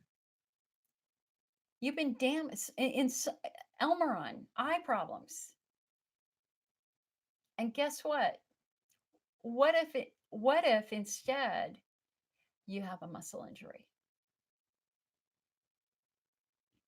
I think that this book is going to change everything we know about how a patient is diagnosed and assessed. And I think that pelvic floor assessments today are not good enough. I think it has to include a biomechanical assessment. It has to look at the feet, look at the legs, look at any long term stresses to the muscles and bony structures of your pelvic floor that would inevitably be triggering bladder, prostate, vulvar, rectal pain. And so, listen, my friends, I love a success story. I'm a support group leader because I have suffered, and I know that you are suffering. Emily says, can this muscle trauma occur from abdominal surgery? Absolutely. So, another thing that he talks about in here, he also believes that patients have a lot more nerve injuries than they realize. And so when he did the diagnostic assessment, yes, he tested, he studied the pelvic floor in depth, all the muscles, looked for trigger points, but then he looked for signs of nerve damage. And that's skin sensitivity. Hello, vulvodynia, where the skin proximal to the area of the injury becomes sensitive. Hello, vulvodynia or rectal pain. And the other thing that he does is he assesses subcutaneous tissue. Now, subcutaneous tissue is interesting. So, I don't know if you've ever given a subcutaneous injection to an animal. I have because hello, I had a surgical internship with my degree. If you're going to give a subcutaneous injection to an animal, you basically pull the skin up. You pull the skin up off the back of their neck and then you inject right below the skin. So you've got skin, then you've got a subcutaneous area, and then under that you've got muscle, right? That subcutaneous area it has a lot of blood vessels in it. It has fat in it. That's where fat lives. It's where your body controls temperature. Is right in that subcutaneous tissue. And that subcutaneous tissue can be injured. And he looks for that. And a sign of subcu tissue that's dysfunctional is um, it's not doughy. It's firm, it's hard. Your skin is supposed to be loose and pliant. You should, I mean, not to show you my belly, right? But you should be able to, right? You should be able to move things around easily. Again, not to show you my belly, but it is what it is. Um, if your skin is stiff, if it's rigid, if it's hard, especially in the area of a scar, surgical scar, then there's a whole section in here. That's a huge part of the treatment plan. One of the things that he talks about is something called a subcutaneous infusion. So if you have signs of a nerve issue, so you've got massive skin sensitivity, um, along with tight pelvic floor muscles, they're gonna be doing two things. They're gonna be working number one on trying to calm the nerves down. So how do they do that? Usually with an anesthetic, like a lidocaine cream, something like that. because the goal is over time to try to turn the nerves off. And then they're also going to be working on whatever is affecting the nerves, which is usually tight pelvic floor muscles or trigger points. So we've got the goal of calming the nerve down. We've got the goal of calming the muscle down and treating any trigger points that could be restricting blood flow. And again, remember, this trigger point right here is absolutely restricting blood flow above it and below it. And I would give anything to be able to get rid of this. I think we're, I mean, my mind is, I didn't really understand the long-term consequences of trigger points. And so he's going to deal with the trigger point, try to get rid of the trigger point completely, and he's going to deal with the nerve issue and try to calm the nerves down. And it takes time. It definitely takes time.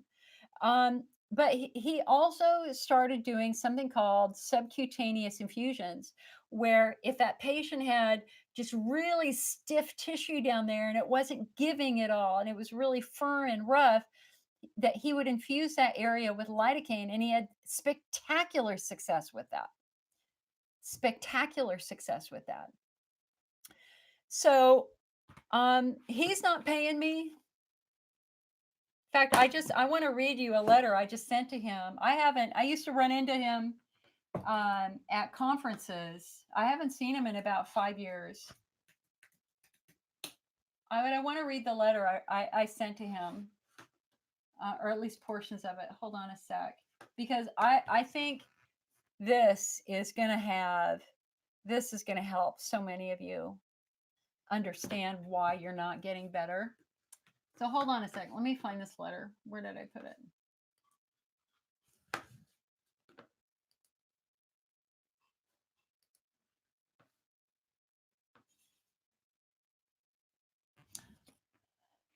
I want to say thank you for an absolutely groundbreaking book that, in my opinion, has left an amazing legacy of patient and provider education and support. I've read it twice and am suggesting that every IC patient that I work with purchase it immediately. It's insightful, it's helpful.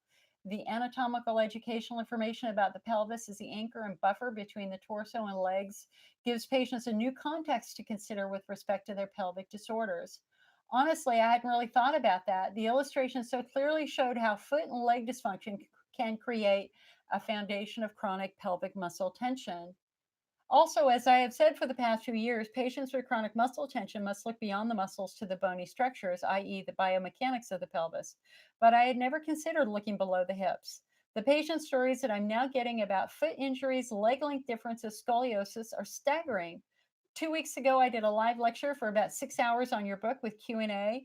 I had everyone take their shoes and socks off, and then I introduced your discussion of the feet. Virtually everyone watching had Morton's toe.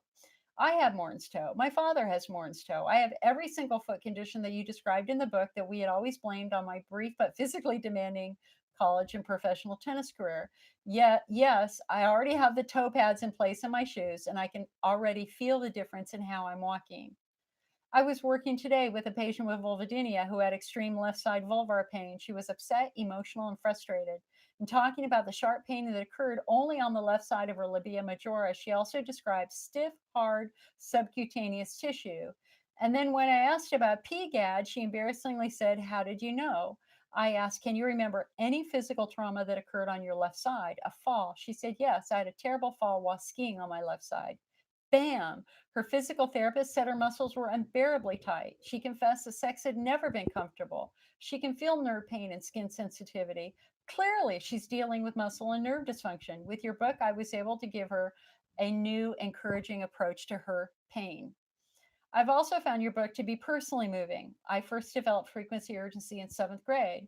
In 1973, I was a young girl in a urology office filled with older men, feeling out of place and deeply embarrassed.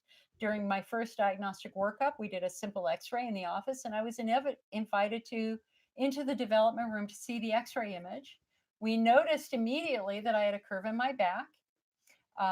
4 months earlier, okay, yeah, you don't need to know that.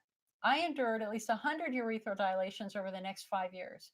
Then vulvodynia began. Then I was told it was because I was a redhead with overly sensitive skin. Then in my 20s, IBS and so forth. I find it staggering that literally all of my pelvic pain problems back then and today are the result of muscle dysfunction driven by, in my opinion, scoliosis and Morton's toe. I also rode horses at the time and had a pretty wicked fall. And he does talk about horseback riding causing trauma. Uh, Physical therapy had helped, but the SI dysfunction, piriformis tenderness, is persistent, and we're exploring prolotherapy next. I sure wish I could have seen you back then. You might have saved me decades of pain. And I think about the millions of women and men who have been told that there is no hope, that their symptoms are all in their head, that their bladder, prostate, vulvar, rectal pain is incurable. Today, with your book, these patients can receive a better diagnostic workup, more informed decisions about their medical care, and focus on more effective therapies. I also greatly appreciated your explanation about how dysfunctional and painful pelvic floor muscles flood the spinal cord with neurotransmitters that overflow back down to the bladder where substance P irritation and degranulation occurs, creating that wicked cycle of irritation in local tissues. Your very clear discussion of anxiety and stress, also triggering muscle dysfunction, provides great motivation for patients to actually work on improving their mental health. And so, Dr. Weiss, it is crystal clear that you've written this book with love, with kindness, and with an absolute determination to leave a roadmap for patients who are suffering. I am in awe of what you have done here. This is the best book ever written for IC and chronic pain. You'll laugh when I tell you I bought 23 copies so far, $35 a book, that I'm sending to various patients, my medical board, and providers near and far. We are so grateful for this wonderful resource. Okay. I'm telling you, my friends, nobody's paying me for this. I'm paying full price for everything. I'm a patient just like you. We had another book that we were going to release this year, and we're holding back off on that because I don't think anything is as good as this book. This is the book of a generation. And please, please, please get it and read it. If you're on Kindle, you can get it for free. If you're on that Kindle monthly thing, it's free. If you're not on that Kindle thing, it's $9.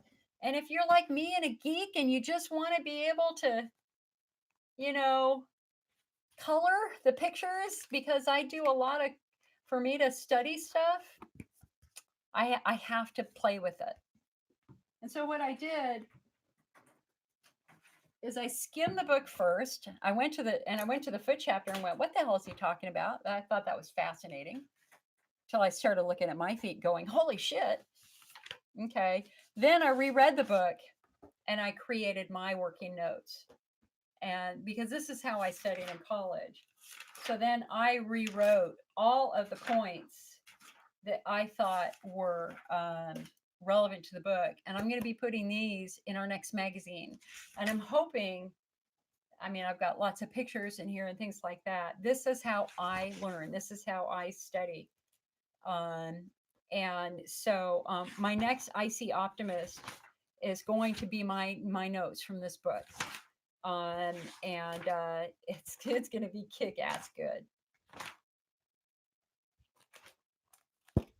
So again, if you're not responding to therapy, or even if you're responding to therapy but you're having flares over and over and over again, if you have any signs of muscle issues, you got to follow that pathway, my friends. Do not waste your time with bladder treatments, especially if your bladder's healthy. Yeah, they'll get you through the short term. Yes, you're going to follow the diet. Yes, yes, yes, yes. Your bladder wall is challenged. It is not healthy, but it is not necessarily the cause.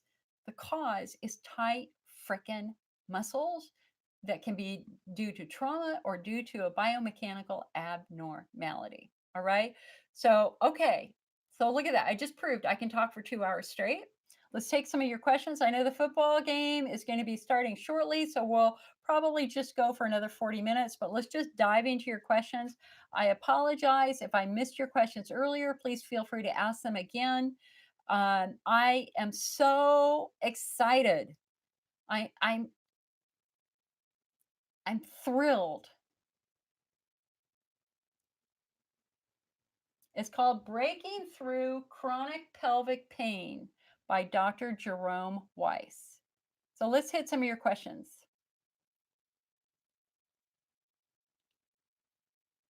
And yeah, listen, some of you have Hunner's lesions that you might have a viral infection. Remember, we're not painting any broad strokes.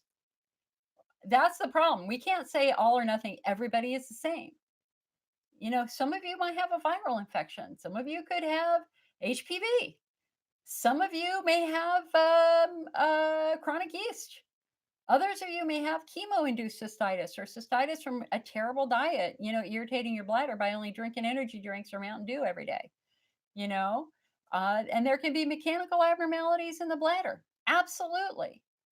Um, but ultimately, in the end, this is a syndrome. It is a syndrome. It is not a disease state. The only patients who have clear sign of quote unquote potentially a disease state are the Hunner's lesion patients, because when we biopsy that tissue, it is massively filled with inflammation. But now even this is creating context for reconsidering Hunner's lesions. Could a Hunner's lesion be the result of massive, massive neuroinflammation? The answer is possibly. Charlotte said, my and my partner just both looked at our toes when you said that. What book is this? So again, Jane says, I have Morton's toe. Wow. Shira says, you're great, but I'm disappointed that I ordered supplements but never got them. Shira, if you could send me email, are you sure you ordered it from us? I can, after this is done, I can absolutely look at, you know what? Hold on a second. Let me just look right now.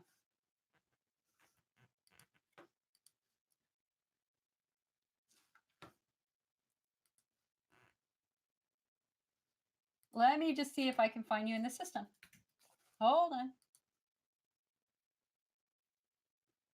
Shira, I don't have anybody with your name in our system. I have somebody with a name, a different name with your last name in our system, and their last order was in August. So I don't see anything current for you, hun. But feel free to call me. You can email me icnetwork@mac.com.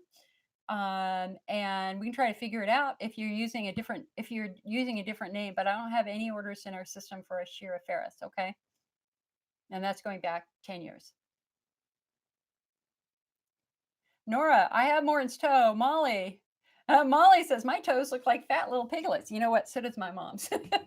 But again, your toes are supposed to be flat. If they're curving down, if they're especially the outer four, if they're curving down, they're trying to grip, and it's not their job to grip. It's your big toe's job to carry the weight when you walk. Cheryl, I have Morton's toe. Hello, Matthew. Mary, I have Morton's toe. My physical therapist worked on my feet. I'm feeling so good. My urgency frequency has greatly improved. Yeah, baby. Charlene, okay. Allison says, I wonder how many of these patients continuously wear high heels. High heel shoes cause so many back issues. And we know pelvic floor issues now. He talks about high heel shoes and what that does to the pelvis. Ashley says, I do trigger point reflexology, lymphatic drainage of myself as well. He talks a lot about acupuncture. I've already signed up for acupuncture, man. I am going whole hog. I really want to. I know I have a ton of trigger points. I know I do. I mean, just as an professional athlete, I can tell you my muscles are really screwed up at times. I am now going to focus on trying to find and resolve trigger points in my pelvis, and in my neck, and in my hip area, my glute area. Kristen said, a lot of good info here. I have to get that book and show it to your pain doctor. I had severe bladder infection as a child and was hospitalized and giving birth to my first child. An ordeal with severe tearing, delivered by forceps. 12 years later, back surgery. 4 years after that, when you're severe pelvic pain, I think it may also be hereditary because my cousin and I think my dad could have. Okay, so Kristen, the reality is that again, it's for many of us, it's a series of little things over time that accumulate in the development of trigger points. So you had an infection. They told me I had a severe bladder infection in junior high. I mean, I remember my mother handing me sulfa after sulfa after sulfa, and I had to swallow like 16 of them at one time. So I could have had an infection back then. And the consequence of that infection was my bladder was screaming, my muscles got very tight, my urethra was very narrow because it was tight, and then horseback riding, and then, you know, ridiculously, absurd workouts that I realize now I should never have been doing. The human body is not designed to go up 100 flights of stairs a day. I did it for 10 years. I loved running upstairs. I was wicked.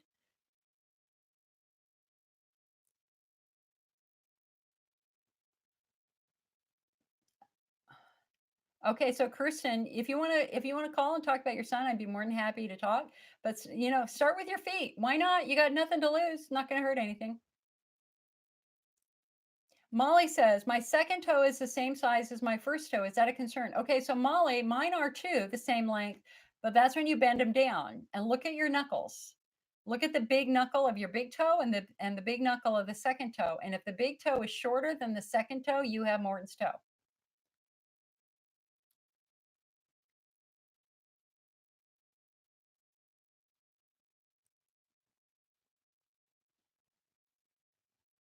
Kristen said, a chiropractor I went to said one of my legs was longer than the other. He talks about that in the book.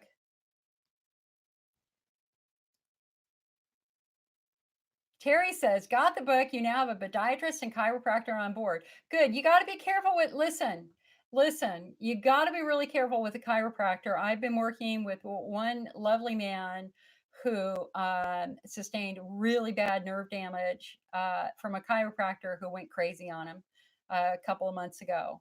The podiatrist makes sense, but remember, it's muscle stuff. And with the chiropractor, they got to be gentle because you got nerves. There are nerves down there too, and we can't be super aggressive. So with chiropractic, one of the things is you're on a dropping table and it's a really hard thump on your spine. Don't do that. Don't do that one. You got to be respectful of the fact that if your muscles are screwed up, then your nerves are going to be much more sensitive. Joan Ball says, exactly what I have. Diagnosed with insufficient thigh muscles in step when I was in 10th grade. Did physical therapy to muscles. You broke your ankle in your 20s, many UTIs, torn ACL, premature births. Okay. So the question then is, Joan, were they really UTIs or were they muscle flares that gave you? I mean, he tells you which muscle causes frequency, urgency. He goes through the muscles and says, this muscle causes this symptom and this muscle causes this symptom when it's screwed up.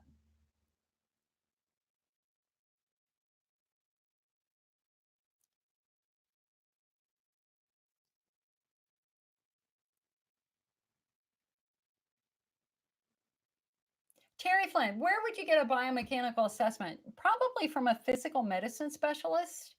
That's the tricky part. It's like, okay, who does this? I mean, Dr. Weiss just retired. I think that it leaves us in a bit of an awkward situation.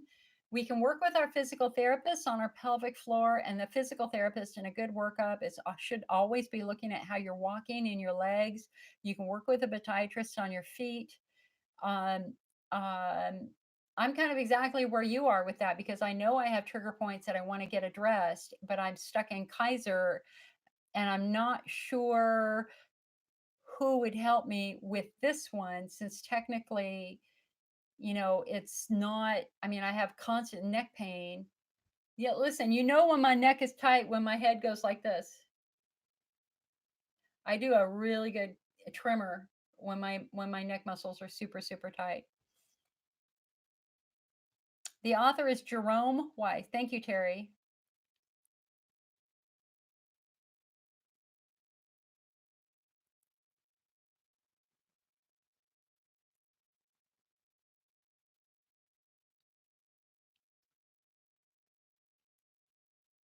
Carrie says that she thinks her symptoms are the result of ciprofloxacin toxicity, and that is absolutely possible. Guys, seriously, Cipro, Levaquin, Those medications should never, ever, ever now be used for urinary tract infections. You should not, they're called fluoroquinolones. You should not be self medicating with them because they have now been linked to very, very, very, very severe, if not fatal, side effects, including aortic aneurysm. I've got one very, very notable person who has an aortic aneurysm because of taking Cipro for her bladder for many years. I won't say who that is, but it is somebody very, very famous that you would know. The FDA issued a warning on Cipro saying the risks far outweigh the benefits, and the only time that Cipro should ever be used is if there are no other antibiotics that will be effective. So please, please, please be very, very careful of anybody suggesting that you use Cipro for your bladder or Levaquin for your bladder. And you can go to our website and read more about it. And again, guys, listen, if you're finding this helpful so far, number one, make sure you hit a like on Facebook, a subscribe, do all the things so that you get notified of this. Come on over to our website, icnetwork.org, and become a member. If you find these helpful, become a member because that's what allows me the time to be able to do this. You can get our free newsletter just by putting your email address in, and you'll get our 40-page flare management guide, which I now have to completely rewrite based upon all this new information. Oh my God. I have so much work to do, but you know what? It's good work. It's good trouble. It's good trouble. I love being excited. I was not excited about work last year. Last year was terrible. Work this year is super exciting. Angie says, dry needling physical therapy worked on loosened scar tissue around my incisions from previous surgeries. The scar tissue below my belly button was completely stuck. Dry needling, and he talks about that. He talks specifically about tissue. There are kind of two interesting factoids in the book. When my pain was really, really bad, I used to, so like here's my belly button, right? I would walk around like this and I would just push in, right? I would just push in right there and it felt good, right? It felt good. And I even slept on a pillow sometimes there. And it turns out that's an attachment point for the pelvic floor as well as some other things. I don't remember the specifics. But the other really interesting thing that I learned in the book is the perineum. So, I remember with my vulvodynia, it was my perineum that was screaming in pain. It was like somebody had rubbed sandpaper over my perineum. And if you don't, your perineum is that skin that goes between your rectum and your vulva for women, or your rectum and your scrotum for men. And it turns out, I wanted to see that all that is it's I think it's called the perineal body. Let's see if I can get a picture of it. He completely explains why. Let's see if I can find it. Yeah, here it is. Okay, so so this is an educational meeting, right? And so I'm showing pictures for the purpose of educating. And so this picture is an explicit picture of a man and a woman. Okay, you're looking from the bottom up. And so let's just hear from the woman. So here's the front, here's the tailbone. And you can see between the vulva and the rectum is a little nub that's called the perineal body. And what you can also see are muscles. Can you see these muscles that attach to the perineal body? It turns out 4 distinct muscles attach there. And so, of course, it's going to hurt if one of those muscles is screwed up and tight. It's like, oh, no wonder. Now I understand why I always thought it was just, we think with the bladder that it's a bladder wall issue, or with the vulva that it's a skin issue. And we don't necessarily understand how the muscles and the nerves interact with the skin to trigger that sensation. I want to show you this picture too. Here. No, okay. Okay. No. Ah, crap. I can't really show that picture to you easily. He also goes over the 3 layers of muscle. So the deepest layer that your bladder sits on are your levator ani muscles. And then you've got this middle layer, and these are the urethra. These are the, what do they call them? The urethral sphincters and the triangle. It's a triangle something. Okay. And then the surface muscle, these are the surface muscles right here, right? So, when you have that pelvic floor assessment, they're going to touch surface muscles, middle muscles, and deeper muscles. And those are those key muscles. I mean, the anatomy lesson you're going to get, you're going to be educating every doctor you see. Let me go down to YouTube here for a moment. Hello, my YouTube friends. Let's see here.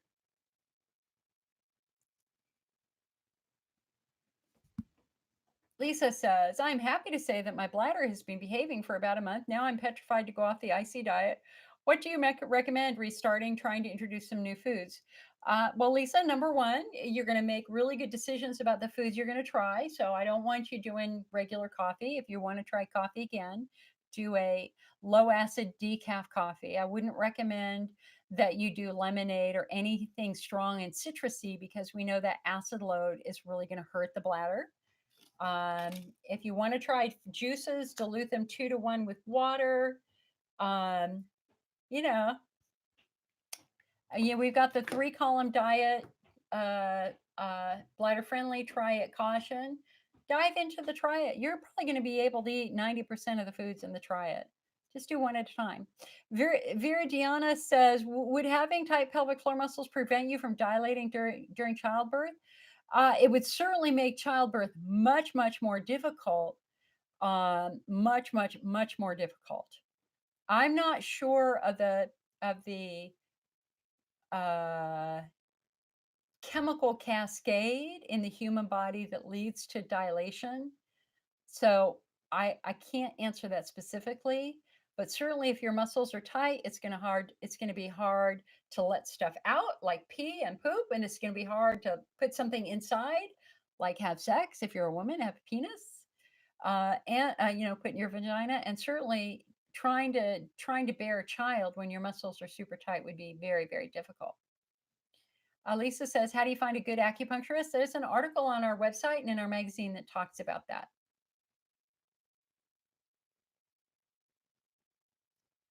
Lisa, question for one of you young people. How do you get a picture to show up by your posts? You go into your settings. Just go into your settings on YouTube. Actually, it's connected to your Gmail account, and you can put your picture in there. That's how I got my picture in there. Len says, watch your last video by chance after being newly diagnosed and frustrated, was up till 2 a.m. going buck wild. It's funny how walking with splayed out feet for 20 years can come back to bite you. Dude, like, right? I mean, it's just so exciting. And it's like, finally, we have potentially some answers for some of us. Not all of us, but a good portion of us. This is going to help.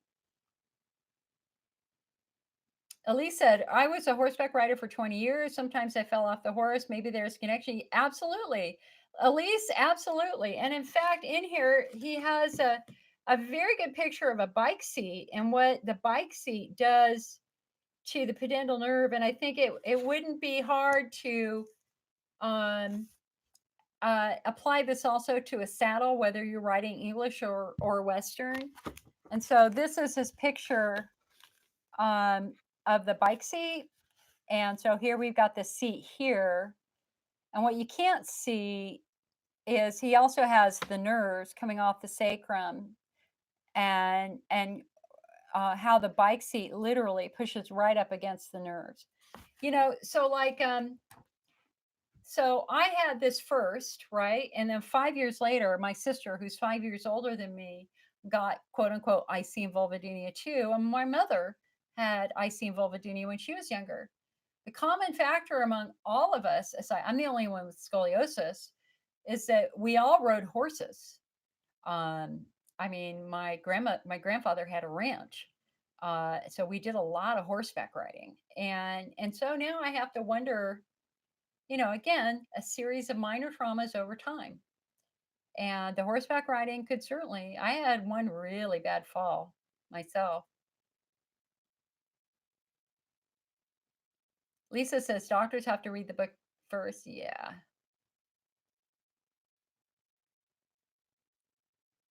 Lisa said, no, Lisa, this is interesting. So Lisa says, oh my God, I have Morton's toe. I always thought the second toe being longer was a sign of intelligence. Hey, man, I'll take that. My second toe is longer than my big toe by a tad, but my big toes are turning in now because of my bunions and years of wearing high heels. I have problems with yoga balancing poses because I can't spread my toes or grip the floor with my toes. Uh, so Lisa, seriously, you need to get yourself to a podiatrist.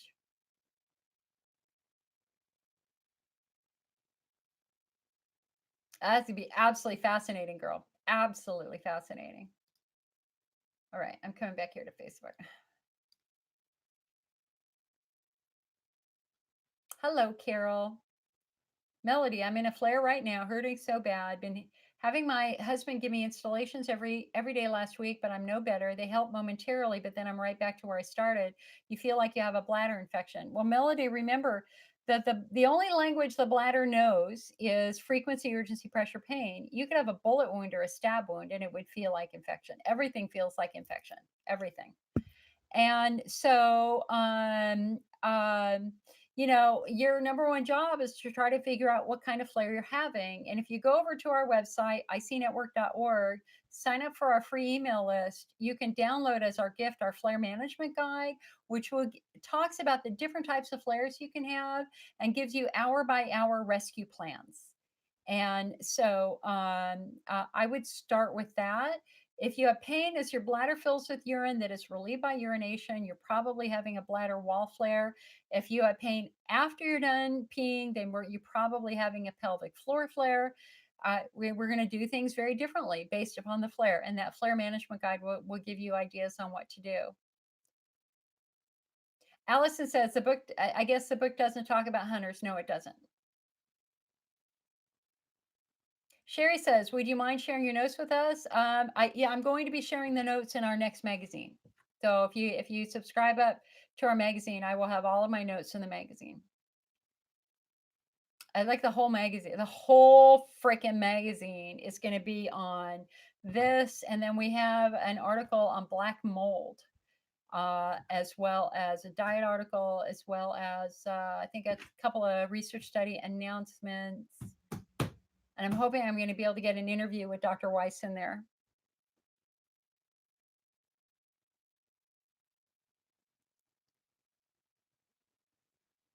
Nancy says, I've gotten relief from pelvic floor physical therapy. Awesome. Joan says, this is me to a T. Elena says, I know I have a ruptured disc L5 S1. I've been told that I have pudendal neuralgia. I see pelvic pain, vulvodynia, most likely cause of that, but so far nothing helped my pain. No nerve blocks, no chiropractor, no pelvic floor PT. Does he talk about any other treatments? Yes, he gives other strategies on how to work with the nerves, including subcutaneous infusions, working with, Elena, girl, you need the book, especially since you have a ruptured disc. You've got, it will teach you so much about how the nerves and how the muscles get involved. But so the question is a nerve being is a nerve being compressed because of something going on at your spinal cord with the ruptured disc, or is a nerve also being compressed because you have tight muscles? And that is an important question. And so the book, I think, will give you a lot more things for you to explore. Gigi says the book on Amazon is $36 in paper. It is. It is worth every single penny. It is worth 10 times that. It is a fabulous book. $36. I have in my letter to him, I did say that I would like to buy in volume. I've already bought 21 or 23 of the books at full price that I'm just sending to everybody. In fact, I've got another 10 coming today, and we're going to be giving 2 away today. So 2 of you will be getting a book for free from me.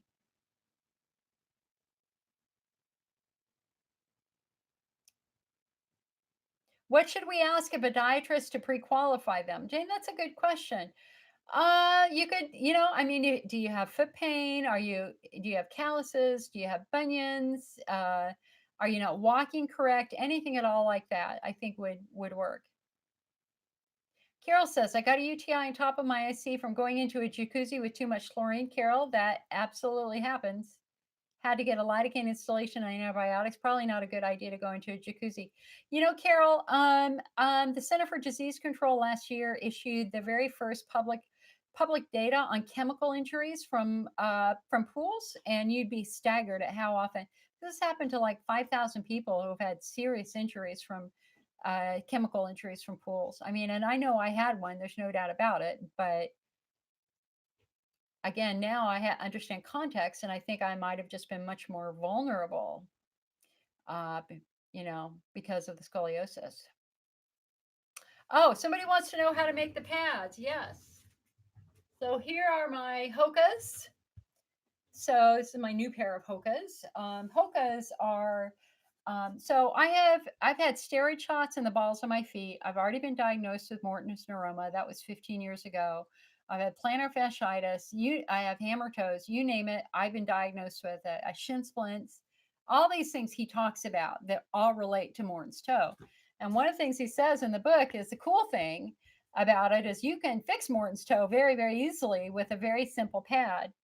So Hokas are recommended for anybody who has kind of major foot issues. Lots and lots of padding. These are the Hoka Bondi 6s, which have the most cushioning here. I have to have padding under the balls of my feet.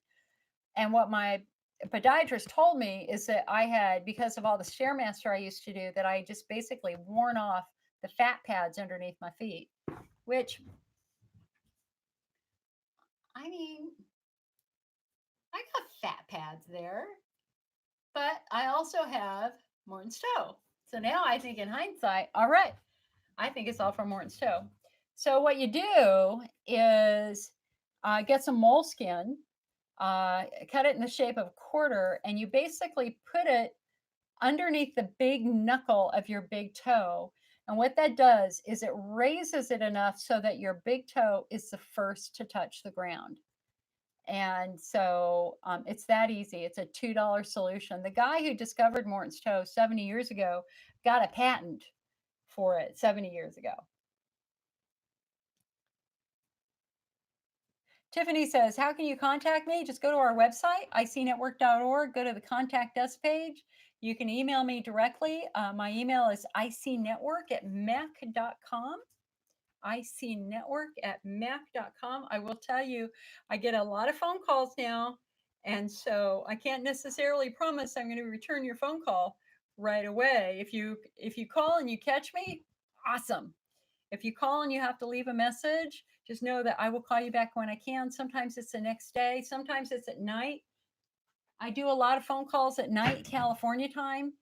And so, be forewarned that if you're on the East Coast, I'm still working at 6 o'clock. And so I might call you at 8 or 9 o'clock at night if that's okay. So be prepared for that. I know you feel lost, hon, but this book is going to give you context. And girl, I would absolutely love to talk to you. If you need a pep talk, you know who to call. Cindy says she's on Cipro now. Cindy, why? Why? Oh, John Lee is announcing that Dr. Whitmore is now practicing at Virtua Health in New Jersey. John, that's great news. Good to hear. If you have, John, if you have any contact information for her or her clinic address, anything like that, if you could email that to me, that would be so awesome. Christine, I was in a 3-week flare from taking a probiotic. Last week, I came down with the flu, started taking Tamiflu. Within hours, your bladder symptoms went away. What? I have no idea. I don't understand. That's one of the realities is that patients react to different things. I have no clue why some patients flare with probiotics. None. I just turned yellow. You notice my face? My face has been turning yellow all this time. Let me open the drapes. Let's see if that'll help.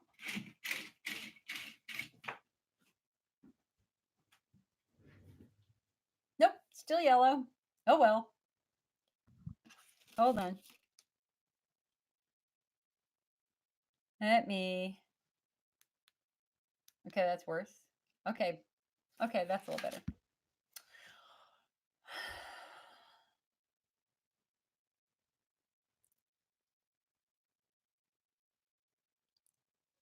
John Lee from Loretta. Some of us have to use Cipro due to severe multiple drug allergies. We don't all have a choice, unfortunately. Yes, but that's where next generation urine testing would be very, very helpful. You know, if they think you've got a chronic recurring UTI, you know, getting that true genetic analysis of any drug resistance in your body, you know, would be meaningful and could potentially identify other antibiotics. Potentially, you know, if you guys don't know about next generation urine testing, go to bladderhealth.org. You know, we all now know that a typical urine test is just not accurate and potentially not as detailed and as it doesn't have the finesse. Next generation urine testing is what all the infectious doctors are doing. You can damn well bet they're doing it with the coronavirus all the time now. You talk about some scary, you know what? Listen, that coronavirus, you know, when I was at UC Santa Barbara and in my first public health class, this was 1982, which shows you how old I am. Um, the topic was HIV and AIDS, and we had some of the best. What's the word for it? Uh, what's the word for it? Oh, it's right on the tip of my tongue. Uh, epidemiologists lecture us about HIV. And at the time, what they were the most worried about was HIV mutating and potentially becoming airborne, which of course never happened, and we don't have to worry about that. But that was one of the reasons why, yeah, I didn't play around, you know, after having that lecture in college. Let's just say that I stayed a virgin for a while, right? But with coronavirus, it is airborne. You know, I mean, it's coughing and things like that, and uh, as well as touch and contact and things like that. And we now know here in the United States that the wife of somebody who came back from Wuhan has now been infected. I think a child was also infected just from, you know, being proximal to them, being close to them. So whether they breathed it through the air or it was from a virus, you know, surface to surface contact.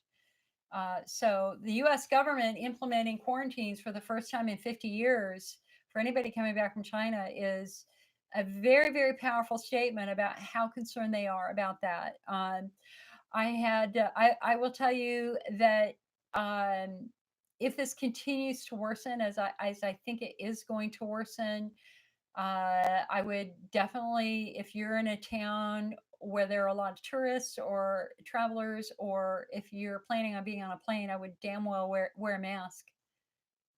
The Super Bowl kind of scares me right now from all the people that are going to be there. So take you guys, we all got to take this coronavirus thing very, very seriously. Like I won't be going to a movie theater for months. No way. And that's because I've got elderly parents and I don't want to bring anything home to them. Indy says, what book are we talking about? We're talking about this one, Breaking Through Chronic Pelvic Pain by Dr. Jerome Weiss. You can get it on Amazon. Indy says, from 1993. I don't know the context of that reference.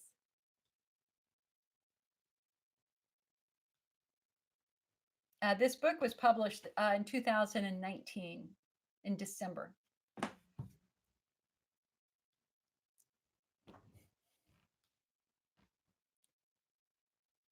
Indeed, no. This book is from last month, 2019. This is not a book from 1993. This is as updated as you're going to get, and it's outstanding. You can tell he worked on it for a decade. He absolutely worked on this for years and years and years, but it was published last month or 2 months ago. Indy says, I think Zumba has me in a horrible flare. Yeah, I would not be doing anything aggressive. If you got tight pelvic floor muscles, you got to be careful with things like Zumba.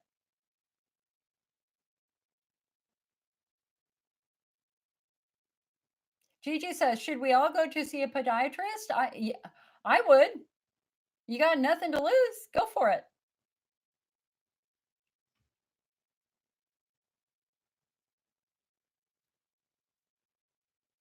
Melanie says, I did pelvic floor therapy for a year, but I'm still having pain with intercourse. It's never during, it's always after a terrible flare.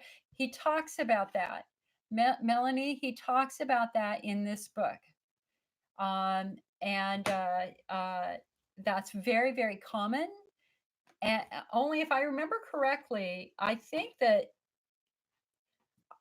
so some people theorize that it's because that in a woman, after you have orgasm, you go through about 24 to 48 hours of very gentle pelvic floor spasms, which is normal. That's how, eggs meet sperm. That's how the human body works for a female. But he also says you have to consider the concept that when that's happening, and your nerves are being provoked by the tight muscles. You've got to get the book, Melanie.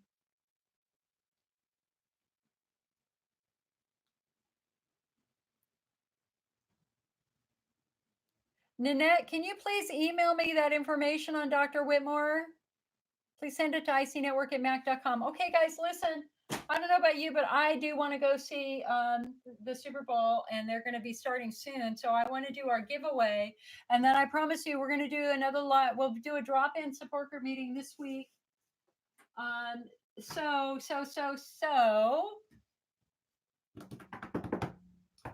I'm going to give away 2 of these books. One on Facebook, one on YouTube. Breaking Through Chronic Pelvic Pain. We're going to do the giveaway right now, and then we're going to end the meeting, okay? Len says, would you say the very gentle elliptical exercises are all right? Yeah, probably.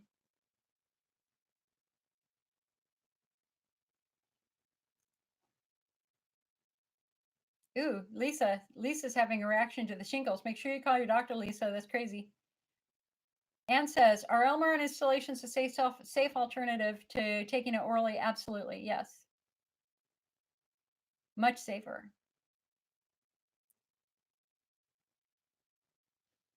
All right, guys. So listen, I'm not giving it away for free. I mean, I'm giving it away for free. I'm not going to make it easy on you. So we're going to see if you paid attention. So let me open my notes and I'm going to give you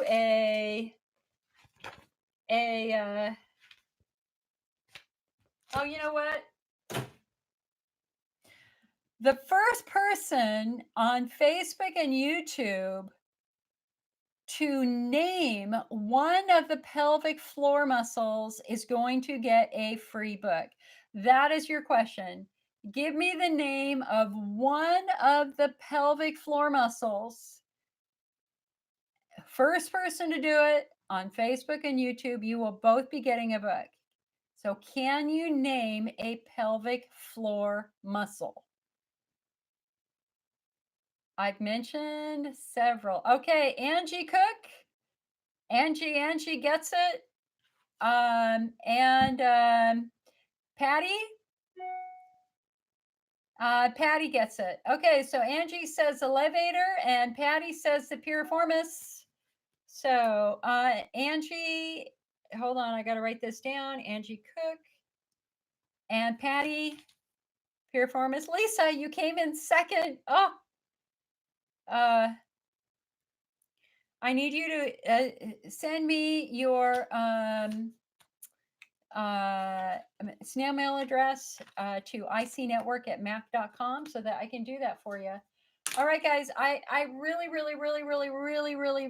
hate to leave you. We've got 51 people in here on Facebook. We've got, how many people do we have in here? We've got 20 people on YouTube. Okay, I won't leave. 15 more minutes. Hit me up, guys. Hit me. You got me for 15 more minutes. Give me your questions. Give me your questions, questions, questions. Look at all you guys. Awesome. Oh, what I should have done, the question I should have asked you is what's the name of that quote unquote blank body that often causes a lot of skin pain?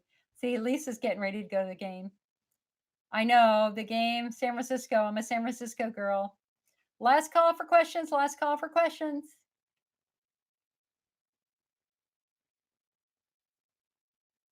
I want to see the anthem, national anthem. Thank you guys. I love my job. Thank you. Thank you for being here. Sorry I was so scattered this morning. All right, guys, I'm going to say goodbye. I will see you this week. Carry hope in your heart, my friends. Here's your homework. You've got homework. 15 minutes a day. You need to do something for your spirit. Like, seriously, seriously, this book helps you understand why stress and anxiety takes a toll.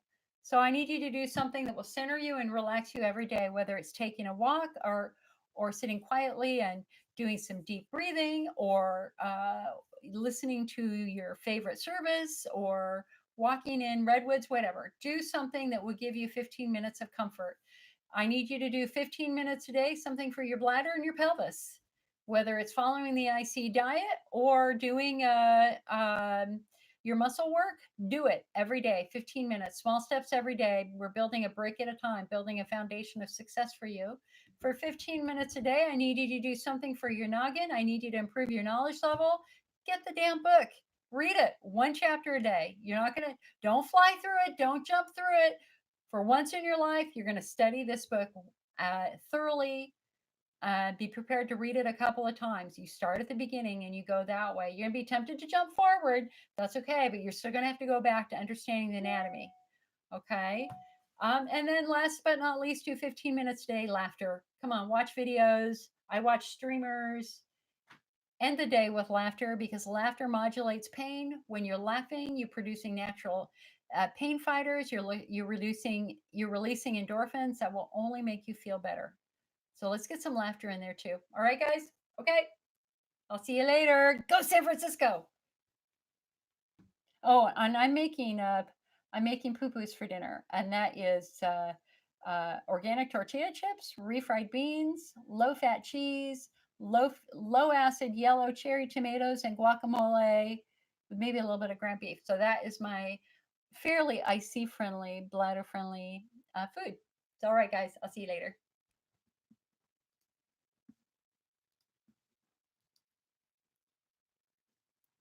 All right, YouTube. I'll see you guys later. Have a good one.